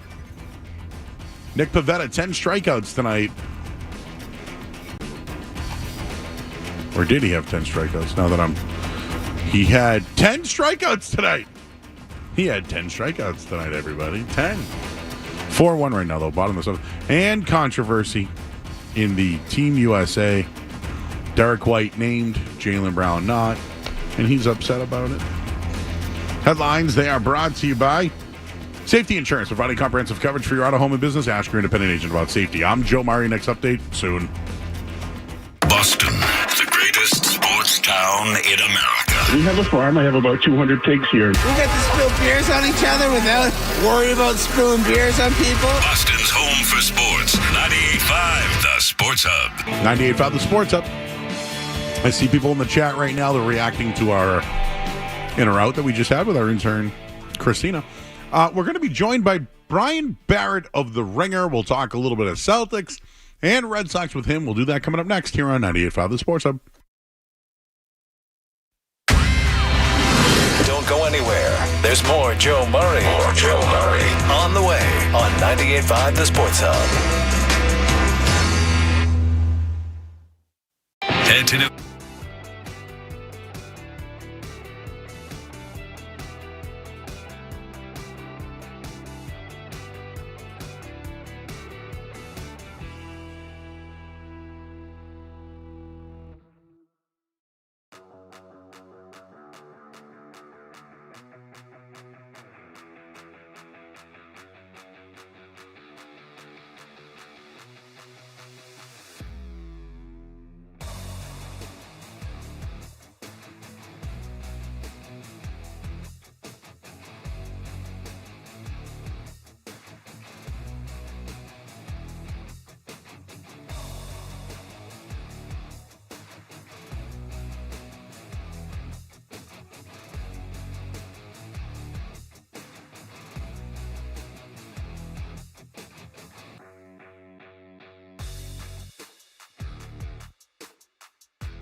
Back here at 98.5 The Sports Hub. The Red Sox are on. Lots going on with the Celtics. I just wanted to read this tweet real quick. Just when you think you know radio talent, he tells us he has a barbed wire tap because of Pam Anderson, and he totally redeems himself. Now, I don't know if it was necessarily because of Pam Anderson, but I was highly, highly influenced by the Pam Anderson, Jenny McCarthy era. You can just say it, Joe. You got a tattoo because of Pam Anderson. Pamela. Again, for those who didn't see, it's not full. It was so funny because I was in Canada too, and all my friends were getting tattoos. I'm like, stupid. And I was the first guy in the chair. Wonder if Brian Barrett from The Ringer has any tattoos joining us on the Volkswagen Dealers Expert Hotline. Brian, how you doing, sir? I'm doing well. I am actually tattooless. I do not have any tattoos.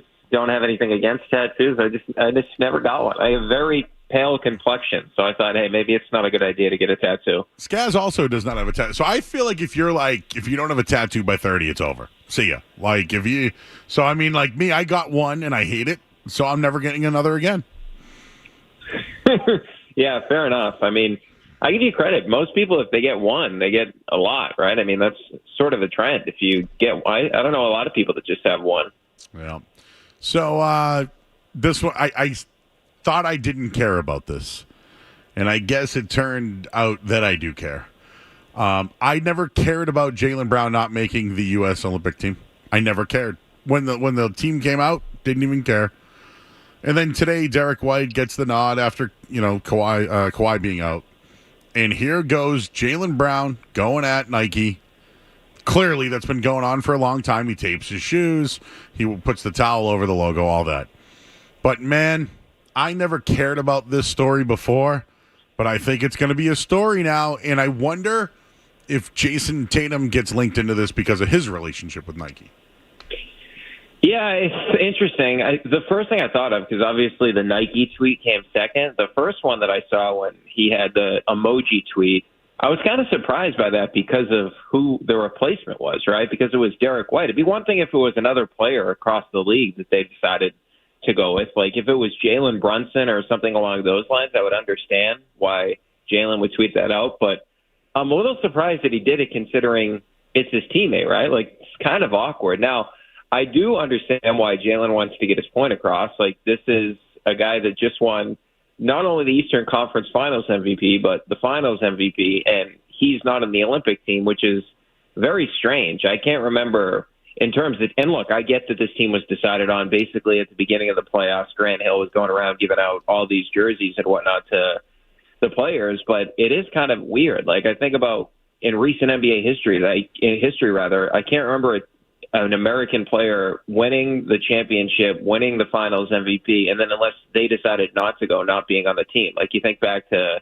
the Dream Team in '92, Jordan was on it. You think about going back to 2012. Well, I guess Paul Pierce didn't play in 2008. He had played previously, so maybe I'm off a little bit on that. But it is bizarre that you have one of, right now, unquestionably a top 15 player in the league, even though he didn't make All-NBA, not in the Olympic team. I do think it's kind of strange he's not on the squad.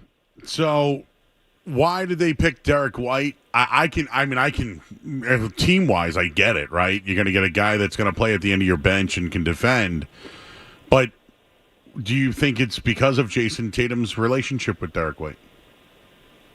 No, because Derek White had played previously when Popovich was the coach, and he played with these guys. He played with Kemba. Remember when it was like Kemba, Smart, Jason Tatum, and Jaylen Brown were all on the team at one point. So he played with them before. And I think it's more so, like, I honestly think if you ask Steve Kerr, you injected him with truth serum, they'd rather have Derek White on the team than Kawhi Leonard. Because you think about the one thing that has given this U.S. team trouble over the years, not to get too into basketball, but just going back to last year, Dennis Schroeder had 17 and 9 in the semifinal game where they got eliminated. They had another German guard that had 24 and 6 in that game. Ricky Rubio back in 2021 when the U.S. won the gold medal had 38. Like that's the prototype that has given them issues. And I do think with Derek White too. I mean, think about how well he fits with the Celtics team with the two superstars, right? He's a perfect role player.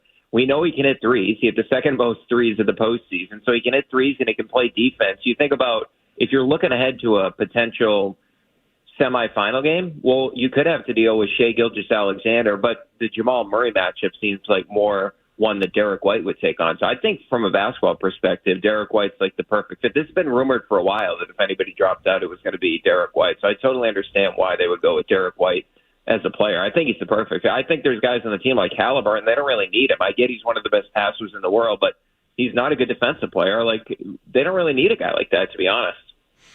All right. Thoughts on the sale of the Celtics? And I don't know, you work over at the Ringer. You know guys that might be tied in a little bit. You hearing any names? Well, going back to your original question, I'm just surprised that it happened at that time. And I get that Wick said it was an estate thing and all that. It's kind of shocking when in between, what was it, a week ago Monday, we get the Derek White extension and the Tatum Supermax. And in between there, we get the news that Wick's selling the team. You're like, wait, what's going on there? So I am shocked that it's coming at this point in time, but I mean, you have to imagine that Pags is the leader in the clubhouse, and I think from a fan base perspective, we would all appreciate it if Pags gets the gig because of the way that this ownership group has handled things. But you look at 2025, 2026, this team is going to be, like Bobby Marks said, the projection, they're going to be over $400 million if you count the payroll and all the taxes. I just wonder what's going to happen in 2 years, and I don't think this is like a unique situation to hey, whoever buys the team. I think it was going to be, if Wick still had the team, I think 2025, 2026 is going to be an issue either way.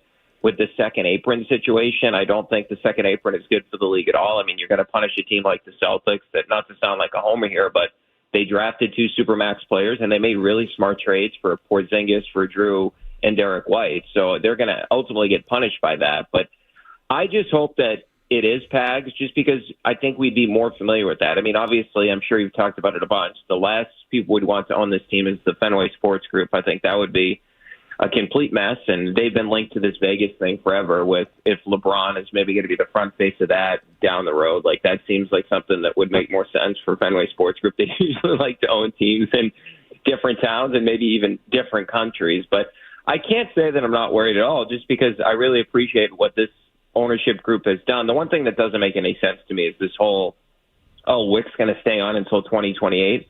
Well, I'd say if I bought the team, not that I have the money to do that, Joe, but why would you wait until 2028 to take over? Like, this is when you have Tatum and Brown under contract. You want to be the main guy owning the team, the main governor, if you will, when they're winning or competing for more championships.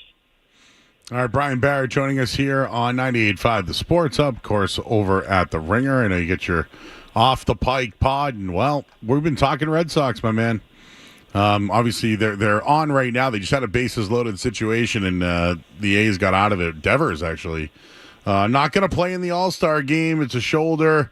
Obviously, he's playing tonight, but, you know, is it the pitching of the A's that's kind of slowing this offense down? What happened there? Yeah, I mean, Sears threw the ball really well for Oakland, and this is a guy that has been up and down throughout the season, but the thing is, he's a left-handed pitcher, and this is something that certainly could be addressed at the trading deadline. I mean, the two guys for this team that really hit left-hand, well, there's three. There's Wong. O'Neill is second among players with the minimum plate appearances of 80 against lefties in terms of OPS, and Rex Snyder, who hit the home run tonight, is ninth in on-base percentage against lefties of guys with at least 80 plate appearances. But other than that, I mean, Rafi's playing at an MVP caliber level right now. Not that he'll win it because you have Judge and you have Gunnar Henderson, but Rafi doesn't smash left-handed pitching. He's like 245, 722 OPS. This has been one of their biggest issues all season long.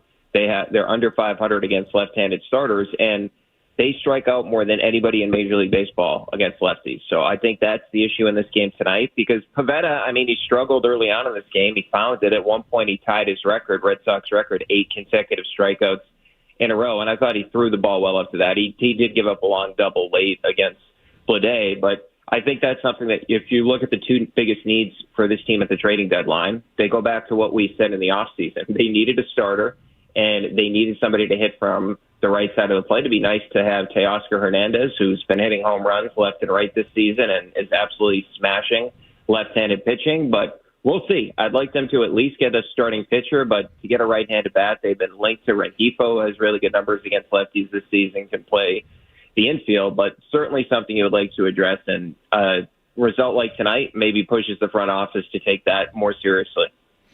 Just want to ask you about Brian Bayo real quick. I thought, he's 9-5. He's had his struggles. He's fought his way out of struggles. He got pushed back. He wants to throw his, four-seamer, but they don't want him to, but he wants to. I mean, they've had a pretty good year with him. I know his ERA is in the 5s, but isn't this a reason why you might want to surround him with somebody that's a veteran that maybe is a little bit ahead of him at this point? And, isn't that a good for the asset? That's exactly what John Henry called the Red Sox. I just feel like another veteran with him would work with him a little more. Yeah, I've been incredibly disappointed with Bayo this season. I mean, I just think about the fact that this is the guy that you give the extension to, and I don't understand it, Joe. He's never ready to go. First inning this season, if you take pitchers that have thrown at least 15, opponents are hitting 318 against him, 95th of 102 qualifiers, 163 whip, 94. And he did it again in that game on Tuesday night. How are you not ready to go for these starts? It's every outing with this guy. He has traffic early on in the game. You look at him since basically he came back from the IL, 11 starts, 6.51 ERA, 77th of 77 qualified starters. And then he goes on this stretch last night where 10 outs are via the strikeout, and then he completely falls apart again when Cora lets him go back out there into the 6th inning. It's 11-2 at that time. Your job as a starting pitcher is just get to the 7th inning with the score 11-2, because then the bullpen, who has thrown up until that point the 9th most innings in Major League Baseball, you get to rest that group. And then secondarily, you mentioned earlier, Rafael Devers dealing with the shoulder thing, and he's going to not go to the All-Star game. Hey, guess who comes up to the game? Rafael Devers, probably Jarren Duran if you're up 11-2 entering the 7th inning. So I thought the problem with him, it's always control, right? Or command, I should say. He misses badly in the zone. And the reason he's bringing this four-seamer out is the first time he threw it was 2 starts ago. The reason he brings it out is because he can't keep his sinker down right now, okay? And last year, the issue with his four-seamer is he couldn't keep it up in the zone. So he's searching right now to try to find one of his fastballs, whether it's the sinker or whether it's the four-seamer, and he just can't figure it out. And the thing that irritates me more so than anything else is the body language on the mound is just, it's horrible. Blade got a timeout and one at-bat last night. I can't remember his second or his first at-bat. I think it was the second at-bat. He gets a timeout granted, sort of late. And Bayo's just out on the mound, complaining about it. You look at a guy like Cutter Crawford on the mound, nothing irritates him. He just gets the ball and he throws. Even when he's given up a fair share of home runs as of late, he doesn't care. I mean, this stuff doesn't affect him. And with Brian Bayo, just everything snowballs. He doesn't get enough swings and misses, although he did in that game last night. His stuff's clearly good enough to do it, but from a command standpoint, it's been an issue all season long. That was one of his issues last year. And I just think from a mentality standpoint, he's got to be better, man. They extended you. You're the guy that got the extension, not Tanner Houck, not Cutter Crawford. And I understand why it was Bayo that they gave the extension to coming off the season, coming up what we've seen from him so far in his Major League career. But that was an unprofessional outing for what he did in the 6th inning after battling back and figuring it out. That was unprofessional to me, especially the way that he handles himself on the mound. At times, he just seems immature. All right, man. You excited for Team USA Canada tonight? Yeah, I'm going to watch it, man. I'm trying to think if this parlay doesn't hit for me that I'm one leg away from right now. If this thing doesn't hit, I'm probably going to put something on that game. I had Pivetta over 6.5 strikeouts, and I had the Red Sox on the money line, and a couple of other things on that. I had England to win. I had Bailey Ober over 17.5 outs. I had Caitlin Clark over 7.5 assists. If the Red Sox end up costing me this parlay, I'm going to be very upset. All right. It's Brian Barrett. He's over at The Ringer. And you guys doing an excellent job over there. Brian, I know you got Red Sox, Celtics. You're staying busy this summer, my man. Yeah, no doubt, man. And, hey, the one thing about this Red Sox team, at least they're exciting, man. I think I said that last time I was on with you, too. At least I'm into the game right now. You know what I mean? Not just I know. We're doing an interview, and we're both watching the game. Yeah, exactly, man. Let's get out of this jam and let's go win this game. Well, they just got a strikeout there, big strikeout with the bases loaded for the Red Sox. There's Brian Barrett. Everybody check out his work over at The Ringer. Brian, we'll catch up soon, bud. Appreciate it. Thanks for having me, Joe. All right. It's Brian Barrett, everybody. Check out his work over at The Ringer. Again, a story that I told you I didn't care about, we're going to talk about coming up next after the headlines. Sports Hub Headlines.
98.5 The Sports Hub.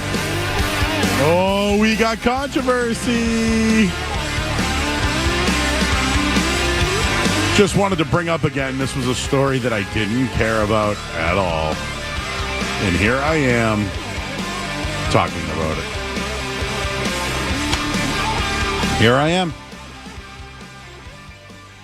As I'm reading the YouTube chat right now. People are talking about U.S. soccer, show me the beef, where to get clam chowder. So the chat is at least interested in other things, which I love. But now, I already told you, get ready for this. The national media, not a narrative, none of that. But here we are. People are now calling out Jaylen Brown. And I'll lead it off with Stephen A. Smith. And I thought it was interesting because remember when Stephen A. Smith said he had sources but didn't want to go there? And Brown then challenged him. Well, just a few minutes ago on Twitter, Stephen A. Smith, y'all believe me now.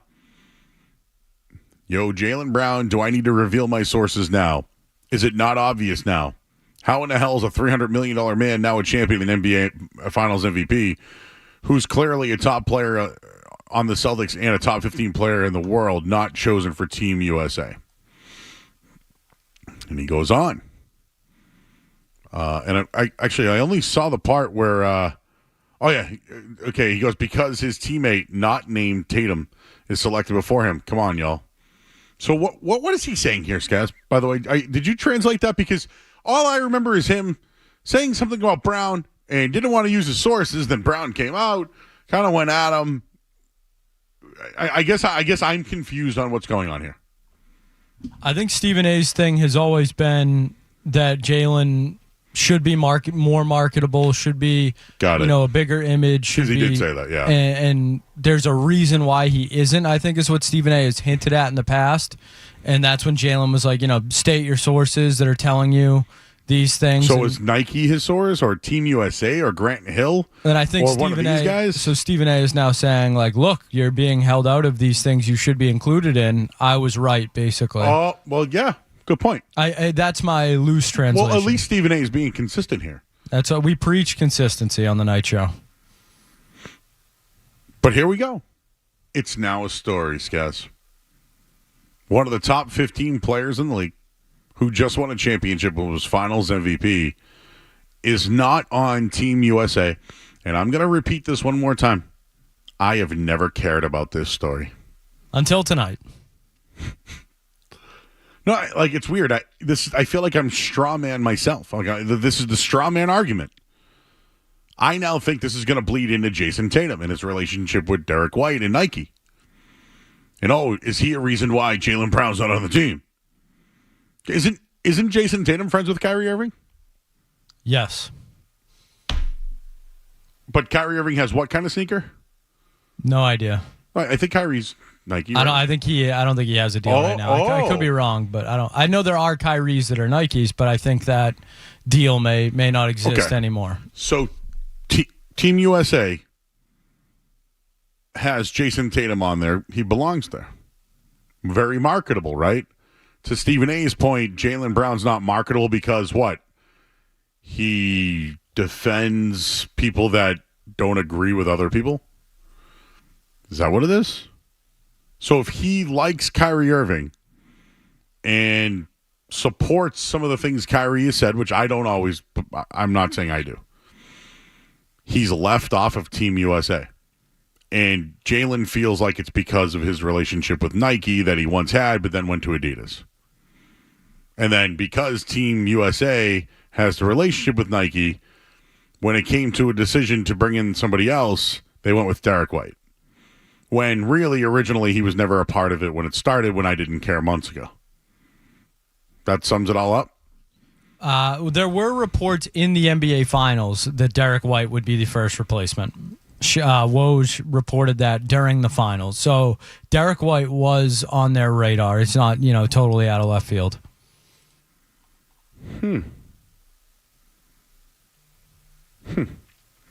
And I guess we should read some of these. Yes, Joe. We got some comments from the man that picks the team. Grant Hill. Not Grant Williams. If it was Grant Williams, it'd be the whole Celtics roster. But Grant Hill picks the players. And I think it's fair to say that, to your point, Derek White has always been hinted as a replacement, all through the playoffs. Never Jaylen Brown. I think Jaylen Brown's name may have been mentioned, but Derek White was the leading candidate at the time, what was reported in the finals. And yes, Grant Hill is the USA men's basketball team's managing director, and that's who is, quote unquote, in charge of selecting the players for the roster. Well, let's read some of these. Grant Hill says that among the many things he likes about Derek White, feels White will fill a nice role for them, complimentary to what he did in Boston.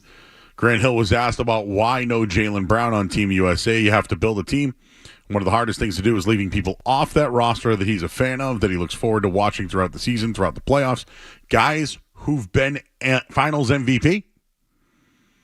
And then Grant Hill on Jaylen Brown's insinuation that Nike was involved in leaving him off the Olympic roster. So I just want to stop you right there. This has already gotten to the point where Grant Hill is being asked about it point blank. So we've gone from, basically non-story, Derek White gets named, Jaylen tweets out the Nike stuff, Grant Hill is being asked about it, 5 hours later, if that. Grant Hill, who played at Duke, was a star player in the NBA, had multiple deals. I believe he had a deal with Fila.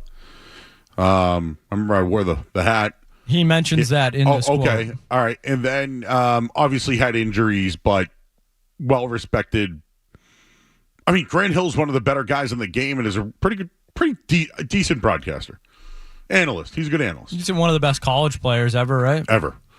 Okay, yeah, I'm reading it now. Grant Hill on Jaylen Brown's insinuation that Nike was involved in leaving him off the Olympic roster. For a good portion of my career, I wore Fila.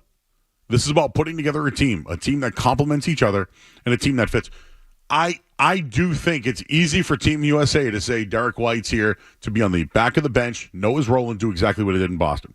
That's a fair thing. And it can be 100% true. But just looking at everything in Jaylen Brown's resume, you obviously look at it with kind of a side eye. Yesterday, people wanted to go at Tatum for peacocking to say, call me champ.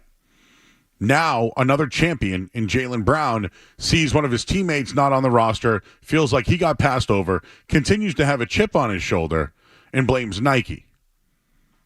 So, I don't mind if Jaylen Brown feels this way. I'm not going to dismiss his feelings on it. No way. No, I think he's justified. I think he's justified too, but if this is because of Nike, I hope Nike comes out and puts something out there. But instead, Grant Hill, who's got nothing to do, loves Jason Tatum, right? This looks a little weird, right? Duke guy, coach of the team, Tatum, star player. What does that have anything to do with anything? Well, I think that Tatum and Derek White have a relationship, and I think people are going to lead to that. Everyone on the Celtics has a relationship. Tatum and Brown are closer than Tatum and White. I agree with you on that one. I'm just saying, this is why I didn't care about this story, and now it's a story. This is exactly what it is. It's now a story that I never cared about or thought about. It's now a story, and now you care. I'm so mad at myself for talking about this. For real, what's the story? What's the story here? Jaylen Brown's pissed. Pissed. Screw you, Nike. That's what he's saying. Leaving me off the team. He was pissed about not being All-NBA this year. Well-deserved. Well-deserved. It's because Jason Tatum's involved. That's why I think it's got something to do with it. Because he has a beef with Nike, and Tatum's involved. And I'm not making the narrative, but you know what? Everyone else will. And Stephen A is going to be like, my sources, always my sources. You're starting the fire in there, Joe. Gaslight is what it's called. I don't care. Play the whole thing and hear me get choked up. And we'll go to break here on 98.5 The Sports Hub. Blah, blah, blah. Stupid.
when you go in the water, you ever notice that, like, one wave and your pants could be gone, or one jump onto a float and your pants could be gone?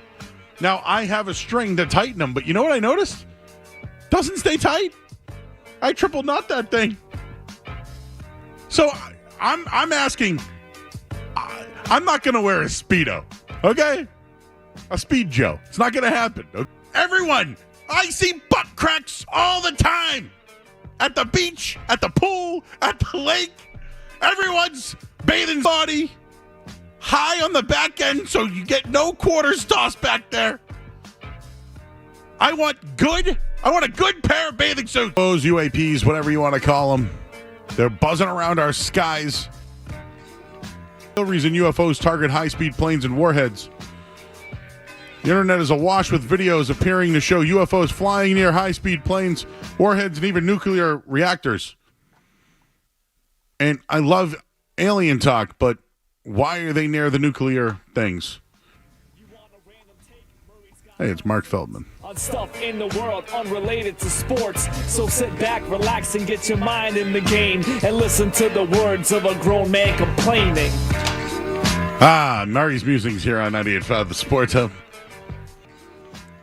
If Nike's involved, oh, man.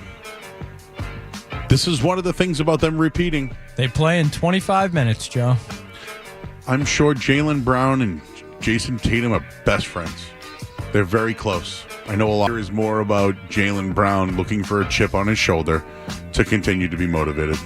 But he's got to work off that frustration, bro. I'm perfectly fine with frustrated Jaylen Brown. Me too. Give me Jason Tatum, who wants to win a Finals MVP, and give me Jaylen Brown, who feels he's been snubbed from all defense, all NBA, the Olympic team, whatever you want. Remember, Could be a good thing. Remember, it was Tatum who said, "Hey, give Jaylen my minutes in the All-Star game. I want to see him get MVP." But the sources, Stephen A. He's not marketable. Why? Jaylen Brown's not marketable, huh? Wonder if he gets more gigs this summer. Team USA was already discussed before they won a championship. But I am curious, you know, like, what would be good for Jaylen Brown? What would be a good sponsor? Like a clothing wear? Maybe a pair of sunglasses? Maybe He's got his own clothing line, I think. Maybe a pair of men's bathing suits. Arlo Guthrie, 77 years old. Sofia Vergara. Charlie's in Watertown. Hey, Charlie. Hey, Joe. Hey, so you're gonna bring back the one-piece men's bathing suit? We have pictures of my grandfather, like in the 30s, down at Nantasket Beach, in like the one-piece men's bathing suit. It looks like a wrestling onesie. I was gonna say like the nut huggers. I can't wear that, man. But anyway, hey, so the thing with Jaylen Brown is, you know, he's got a lot of Kyrie Irving in him. He's anti-establishment. He's got his own set of causes. He marches to his own drum.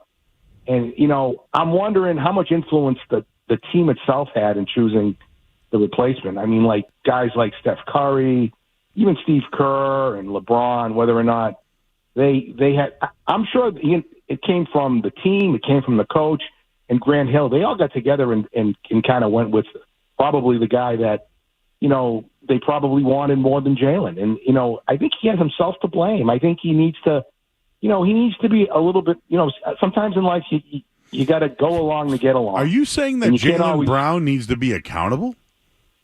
From the company that he promotes out of China on some of those games, you got to take a look at them. They're idiots. So, but, you know, Jaylen, I think, just needs to come to terms with sometimes, you know, these corporations and such. In the NBA, sometimes you got to play, you know. I mean, and you got to. He needs to refine his image a little bit more, I think, to help himself in the long run. All right, Charlie. I get what. I don't think Jaylen Brown needs to do anything. Do you think Jaylen Brown needs to really do anything? Listen, I never dismiss people's feelings. In Jaylen Brown's case, I am not dismissing. If what that guy was like hinting at is true, Steve Kerr wouldn't be the coach. Hell no.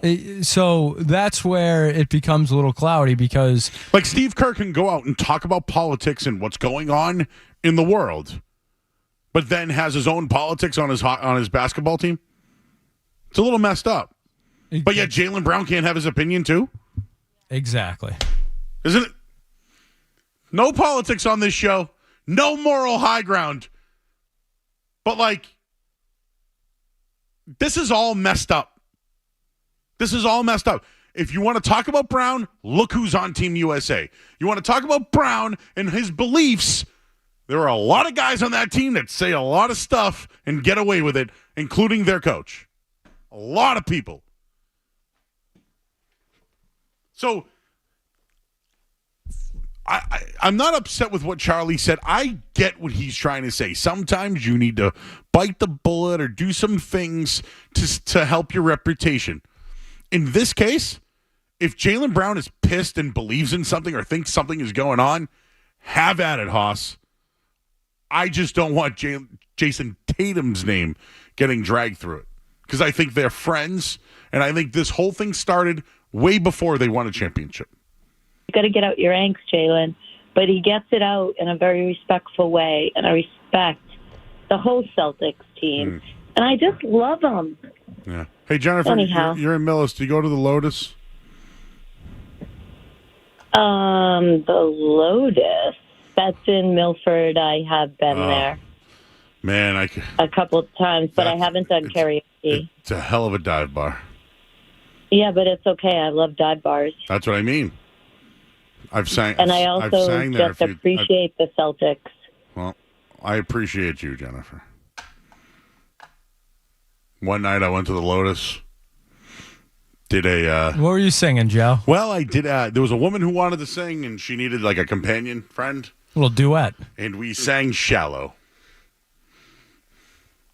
Lady Gaga and the other guy there. Bradley Cooper, I believe. Him, yeah.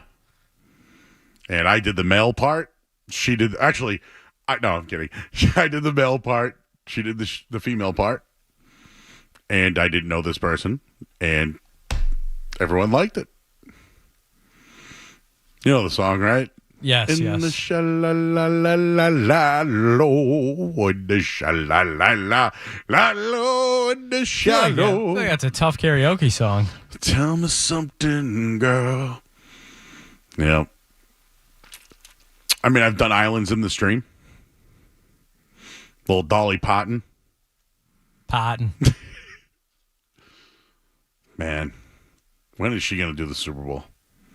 Maybe Miley brings her out. What would they do? 9 to 5? You'd have to do like Jolene or 9 to 5 or something. Ooh, I think Miley could do the Jolene. I Will Always Love You. Do you think Miley could do it? Yeah, absolutely. I think Miley would be good. I'm in on Miley. I want that wrecking ball, though. I want her to come out in a wrecking ball. In. Anyways, we have a show to continue. I'm Joe Murray on the Sports Hub. Don't go anywhere. There's more Joe Murray. More Joe Murray. On the way on 98.5 The Sports Hub.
Started the show tonight just talking about the Red Sox, but they lost. So how are people feeling after tonight's Sox loss? The bats didn't get going tonight. And Oakland's had these games where they've had good pitching. We mentioned the pitcher who went last night through a complete game shutout the game before. And the Sox took care of business last night. But they lose 5-2 today. They muster up 8 hits in total. Jarren Duran, another big night. 3 hits in the game, and Rob Refsnyder went deep. But for the most part, it was Nick Pivetta who went 6 2/3. The 4 earned runs, I mean, you would think the way they've been hitting the ball and 10 strikeouts, they get a win. Tonight they lose. So taking a little bit of a step back, now 50-41. They gained a game earlier today with Minnesota. I actually haven't looked at what. Wanted to make a pitch for Rafael Devers to be MVP. But the more I think about it, if he has this shoulder injury and he has to miss any time, I don't know if he can be. I don't know. The way he's hitting the ball right now, I absolutely feel as though he's one of the top 5-10 hitters in baseball at the moment. Is that sustainable from him? I just don't know. So that's one story we have on the table. And then there's Team USA today. Kawhi Leonard, who left, and then looks like he's having some fun tonight based off some of the tweets that we've seen. So he's happy to be away from Team USA. And then they bring in Celtic Derek White, who seems to be a nice little player that will be at the end of the bench, who can play defense. So for Team USA, as far as the way that they build the team, what a great option and a total team player in Derek White. Nobody was ever thinking of anything else. That's it. It was leaked during the conference finals and the NBA finals that if a player was to get hurt or not make it, Derek White was one of the players that has been rumored. No one's ever thought about Jaylen Brown on the team. I've never talked about it at night. When they were making the team at the time, I was like, oh, why this guy? Why not Jaylen Brown? Go a little younger. But I never cared. I have never cared once if Jaylen Brown is on Team USA. I've never done it. Do I think he deserves it? Yes. Do I think he's been snubbed by the league on some things? Absolutely. Should he have a chip on his shoulder because of a lot of those things? Yep, he should. Does he feel like he's being slighted by Nike? Absolutely. He just has a chip on his shoulder in general. Didn't make All-NBA. Didn't make the Olympic team. Wasn't considered as a replacement player for the Olympic team. Won a conference finals MVP and then a finals MVP in an NBA championship. So I'm sure he feels like maybe he deserves a little bit more respect. Nothing wrong with that. But the tweets today from Jaylen Brown, since when did Nike care about ethics? Since when did Nike care about ethics? Can we talk about that? Since when have they cared about ethics? Tiger Woods, Michael Vick, should we keep going? Should we keep going? He has an absolute dead-on take on that. They even paid Michael Vick after everything happened. What are you doing there, Nike, he says. And I just looked this up.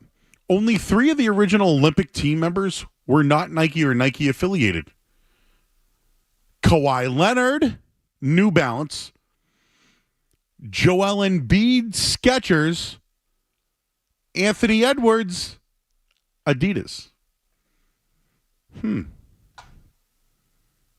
we know that Jaylen and Nike on the outs. We're on the outs, right? They're done now. And here you go. Who had the Nike commercial after they won the championship? Jaylen Brown. Who's one of his buddies? Derek White.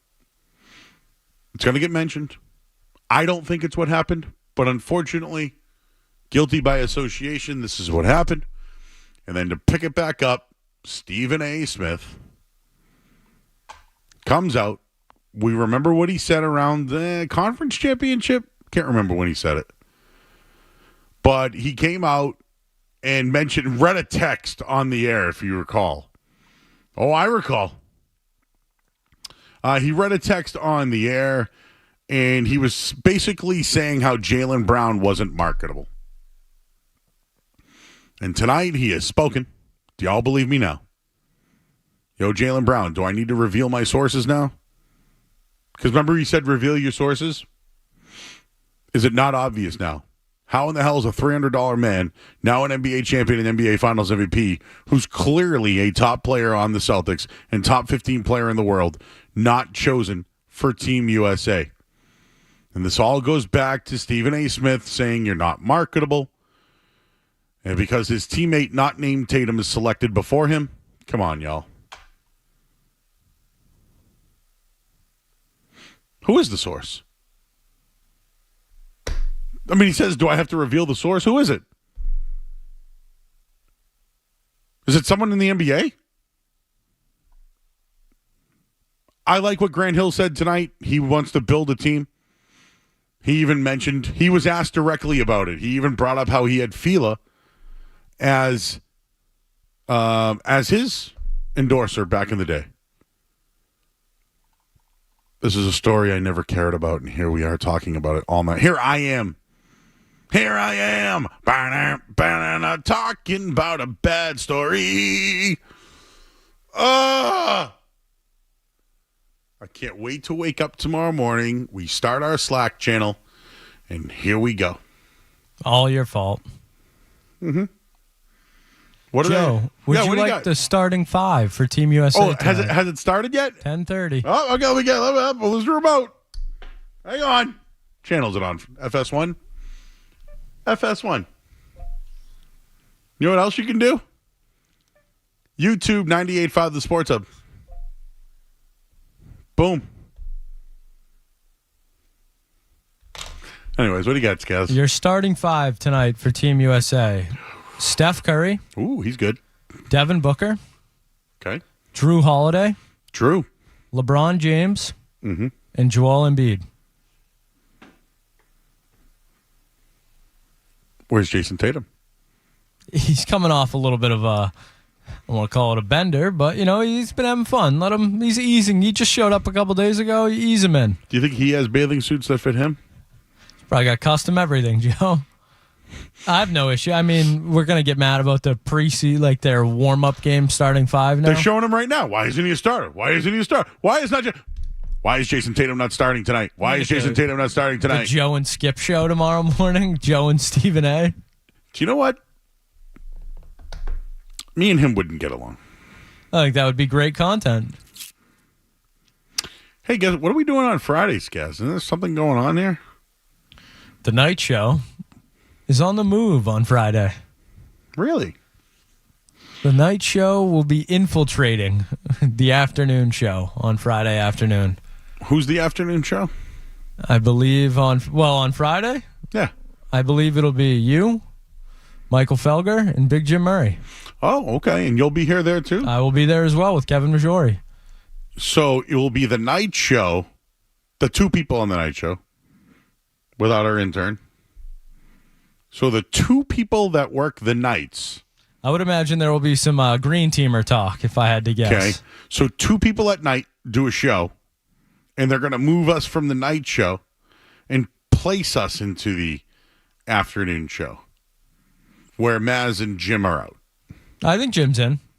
I mean, James Stewart. Yes. Yeah. Too many Jameses, too many Jims around here. Got it. Okay. There you go. Appointment listening. Do you think this is going to be mentioned? I would imagine it gets brought up, Joe. Maybe even some audio from tonight is used. You never know. I'm hearing a lot of the stuff from this show at night played around town. Not going to hate it. Not going to hate it one bit. But I will. I respect the feelings of Jaylen Brown. I will not dismiss how he feels.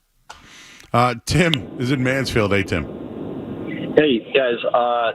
I just want to talk about the Celtics real quick, and then I have something to say. But I don't mind the Derek White pick just because, I just feel like his personality will fit a little bit better than Jalen's would with the whole team that they have. and he's just kind of easier. You don't have to expect him to play a ton, and I think he'll just do his thing when he gets his chance to go in there, type of thing. But also on top of that, you were talking about Miley and Dolly. Miley has a really good cover of Jolene, so you guys should go check that out. Oh, she does. Yeah, just YouTube like Miley Cyrus, Jolene. It's really good. Okay, thank you, Tim. Jolene.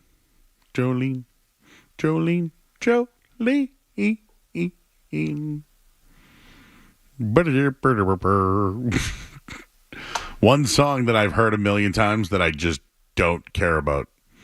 I have no clue the words. I just know Jolene. You know, one time somebody said to me, "Don't leave, don't leave, don't leave, don't leave," and I go, "Wait, what are you singing? Wasn't that the song?" I go, "No. It's Jolene." But again, when I was a kid, the song Material Girl, when she goes, I'm material, I thought she was saying I'm a Cheerio. What can I tell you? There's a lot of lines that I make up words all the time in songs. You know who's great at that? Scott Zolak. If he's listening. They play a song from intro, he starts singing it, and it's not the song at all. But it did sound like it, though. All right, Skaz, we got Canada and USA just tipped off. We'll tell you the score now in Sports Hub Headlines. Sports Hub Headlines.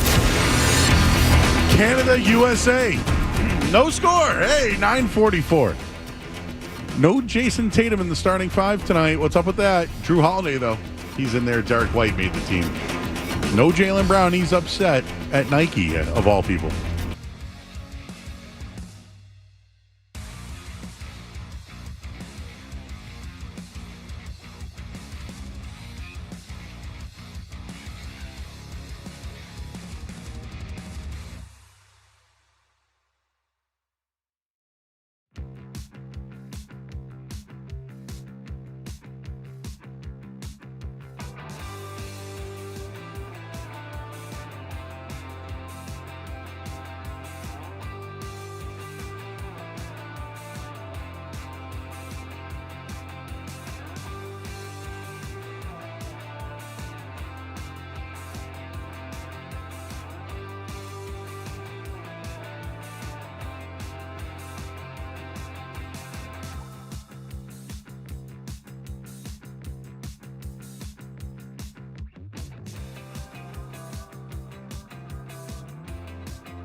Sports Hub.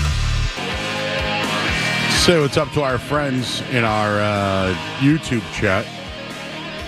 I see JP and NP's in there. He doesn't want Jaylen Brown to hurt his hand again. Why the Olympic court is smaller than the NBA? Do you know? Anybody know that answer? Just slightly smaller. Okay. That happened to me in high school. We used to play in these gyms, and then all of a sudden we'd play in the state tournament, and the gyms were humongous, and one down and back, and I was like, might be like that anyways, though. Joe, yo, let's stop the dog talk, people. What happened? The guy doesn't like my floral print that I'm wearing on my shirt tonight. Is that a true story? Apparently someone in the chat very upset about what you're wearing. Really? Why? Couldn't tell you, Joe. Somebody would have a problem with me wearing something that would be a floral or Hawaiian design? Would they be uninformed to have an opinion? Maybe uninformed.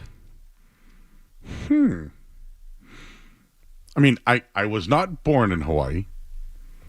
I've been there. My family is Hawaiian. But I am not. Even though... Mahalo. Now, basically, I might as well be Hawaiian at this point. Can't believe that really bothered so. So what now? I'm going to wear a Hawaiian shirt every day now. Screw! What else didn't we talk about tonight? Because I did send a rundown. We touched on it a little bit last night, but the Drake May thing, people were reacting to that today. Yes. Very impressed with his sit down with Brian Daboll. We talked about it last night, just to bring it up quickly. I remember draft night that there was a report the Giants were interested in trading a first-round pick next year to move up to 3. And the Patriots said no. That was confirmed today, I believe. Where did I see that? I just want to, accuracy. Something that we preach here on the night show. No narratives. Nope, none of those. No chronicles. No chronicles. I saw that earlier. I'll find it. But, yeah, that was one of the stories. When it came to the Drake May talk and what happened last night on Hard Knocks, here it is. The 33rd had this. The Giants offered a 2025 first-round pick to move from 6 to 3 for Drake May. And the Patriots declined the trade. How do you feel about that? I will say this, guys. They wouldn't have got the quarterback that they identified. Let's say they go to 6, right? Would you rather Malik Neighbors or Drake May? I'll always take the quarterback. Me too. It's just the risk reward. Wasn't safe though? I hate to say it, but when you suck, being safe doesn't do anything for you. You got to take swings. Yeah, but isn't getting a pick this year? See, the problem is the court. Unless they identified Michael Penix as the guy, right? Or Bo Nix. Maybe they identified those guys. Because the Broncos traded up, right? We obviously know Atlanta did. I'll tell you, though, having that extra pick next year would look pretty good. I'd still rather the quarterback. I think in every situation, I'd still take the quarterback there. This 33rd, have you followed this? They do some pretty good work, man. Last week they had worst teams in the league or where they would end up, and the Patriots were ranked the worst. They do some pretty good work. There's a bunch of Aaron Rodgers stuff today. Oh, kind of getting sick of hearing about him. Been sick of hearing about that guy for 5 years. Worst.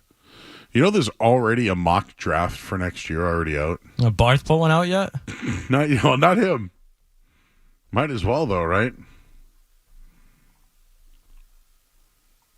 I'm just trying to see. Yeah, because obviously the Patriots will need a tackle. Seems to be one of their biggest issues going forward this year.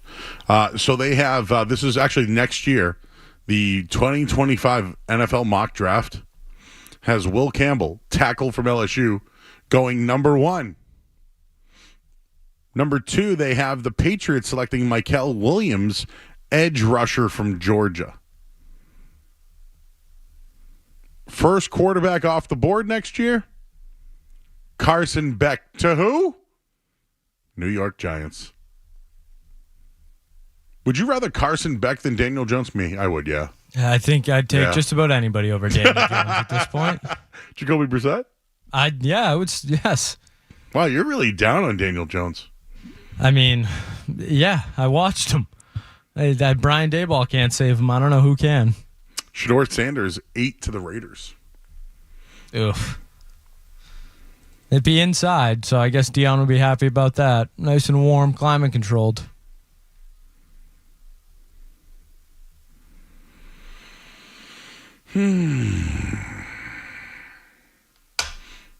Jaylen Brown stuff tonight really got me, man. I've never cared about the Olympics. They're losing right now, right? Didn't Canada beat them last year? This is pathetic. How are you losing to these guys? Is that Dylan Brooks? Is that Dylan Brooks? Yes. Now you're going to get upset about exhibition games leading into the Olympics. If they lose tonight, Jaylen Brown effect. The shift. The energy is shifted. The energy has shifted. That's bad karma, man. Who else is on Canada? Give me another name. SGA. Oh. Dwight Powell. Okay. Is Schroeder? No, he's German. Oh, he's okay. Sorry. I don't know anybody else on Canada. Would you like the Canadian starting 5? Oh, is Anthony Bennett on Canada? I don't think Remember so. him? Their starting 5 tonight was Jamal Murray. I know him. SGA, Dylan Brooks, RJ Barrett, and Dwight Powell. Yeah, no, Canada's pretty good. My buddy sold Dwight Powell a car. Joey Cars. Always bring it around. Hey, Dwight Powell, you've been in the NBA for 9 years, but guess what? You're only known in this town for buying a car off my buddy. What else do we have on the? All right, so this is what the rundown had. Red Sox are cooking. Alex Cora, future. Tatum talk. We didn't get to one sound of Tatum talk tonight. Yeah, well, we got it for tomorrow night. Okay. All right, we can do that tomorrow night. Derek White on Team USA. Bruins lineups and Swayman. Tatum gets a video game cover. Matthew Judon, upset, not close to a deal. Drake May terminology. Oh, the Orlando Magic are poised for a run. I had that one tonight. What do you think our listeners would think about that one? Orlando Magic talk. Yeah, probably not great for the ratings, but I do think Orlando's going to be a good team in the East next year. Yeah, we talked about the Jalen Brunson path, right? We did that. Red Sox are rolling. Another Nike guy. All right. I mean, we hit on everything. I think our job's just about done here. We'll tell you what's coming up tomorrow night and what we have going on the rest of the week. We'll do that next here on 98.5 The Sports Hub. More Joe Murray coming up on the Sports Hub.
Felger about, you know?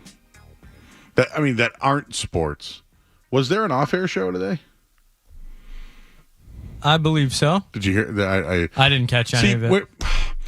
This is what happens is that it happened. But we work and like drive in, so we miss those kind of things. We miss those things. So coming up the rest of this week, tomorrow night we have a full show. I don't know what we're going to do. We have all that Tatum audio. I'm sure there'll be more fallout on this Jaylen Brown thing. We're going to have some Stephen A. and Skip sound to react to, I'm sure. I can't wait. I'm going to wait. I'm going to sleep until like 9:30, 10. Joey A. Smith tonight. Yeah, Joey A. Joey Smith. Bayless. Tonight, and again, it wasn't anything I planned. Maybe you can play the rant again, because I got really choked up tonight about my take. I was really just choked up about Jaylen Brown and him not being on the Team USA basketball team. Just really, really just choked me up tonight. And I didn't care at all about this. And it's all I've talked about all night. And I'm my own pet peeve. Blah, blah, blah.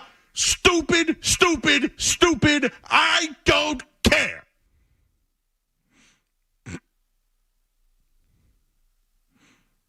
Gotta play the rest of that now where I got all Blah, up. blah, blah. Stupid, stupid, stupid. I don't care. We'll do hockey talk coming up next here on the Sport.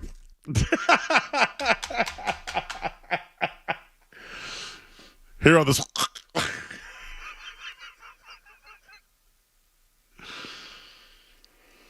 True story. That happened tonight, everybody. True story. I got a little upset. We'll do hockey talk coming up next here on the Sport. All right, Dylan, last call tonight. How you doing, Dylan? All right, I'm on the Sports Hub. I want to talk about Jaylen Brown being snubbed. I love Derek White. He's the man, but Jaylen Brown should have been in it. He was the Eastern Conference Final MVP. He was the Finals MVP. He should have been on the team. Yeah, he should have. Do you know why he's not, though, Dylan? You know what? That woman earlier. The woman earlier thought I hung up on her and then told me to come find her and fight her. Did you hear about this? I missed that one. A woman called in from Millis. I brought up a restaurant that I've sang karaoke at before. We had a nice conversation. Remember the woman, right, Jennifer? Yes, Jennifer from Millis. She brought up something. I said thank you. We were up against the clock, right? I guess she called back to Christina and goes, that guy's a POS. She probably heard one of your calls with JP that went on for 15 minutes, and she was jealous. She wanted to go more. I mean, she had plenty of time. How long was that? How long was that call? You gave her at least 3 minutes. I had 3 minutes. I even asked her if she knew a restaurant. When am I rude to callers besides when they're uninformed? Like that guy. Jaylen Brown should be on the team. I'm on the Sports Hub. What'd you put that on your TikTok, bro? See, that's me being a jerk. That's me being a jerk. But yeah, he's not on the team because politics, maybe? It's got nothing to do with his ability. Nothing to do. And that's why it's a story. One that I've never, ever, ever, ever, ever cared about until it got brought up tonight. And then I hated it. I didn't care. And it's all we talked about. Welcome to Sports Radio in Boston. Christina, great job tonight on the air. Skaz, excellent job as always. Big thanks to our friends in the YouTube chat, and a big thanks to all our listeners for your support here on the night show over the last quarter or so. I'm Joe Murray. We'll talk to you guys tomorrow night at 7.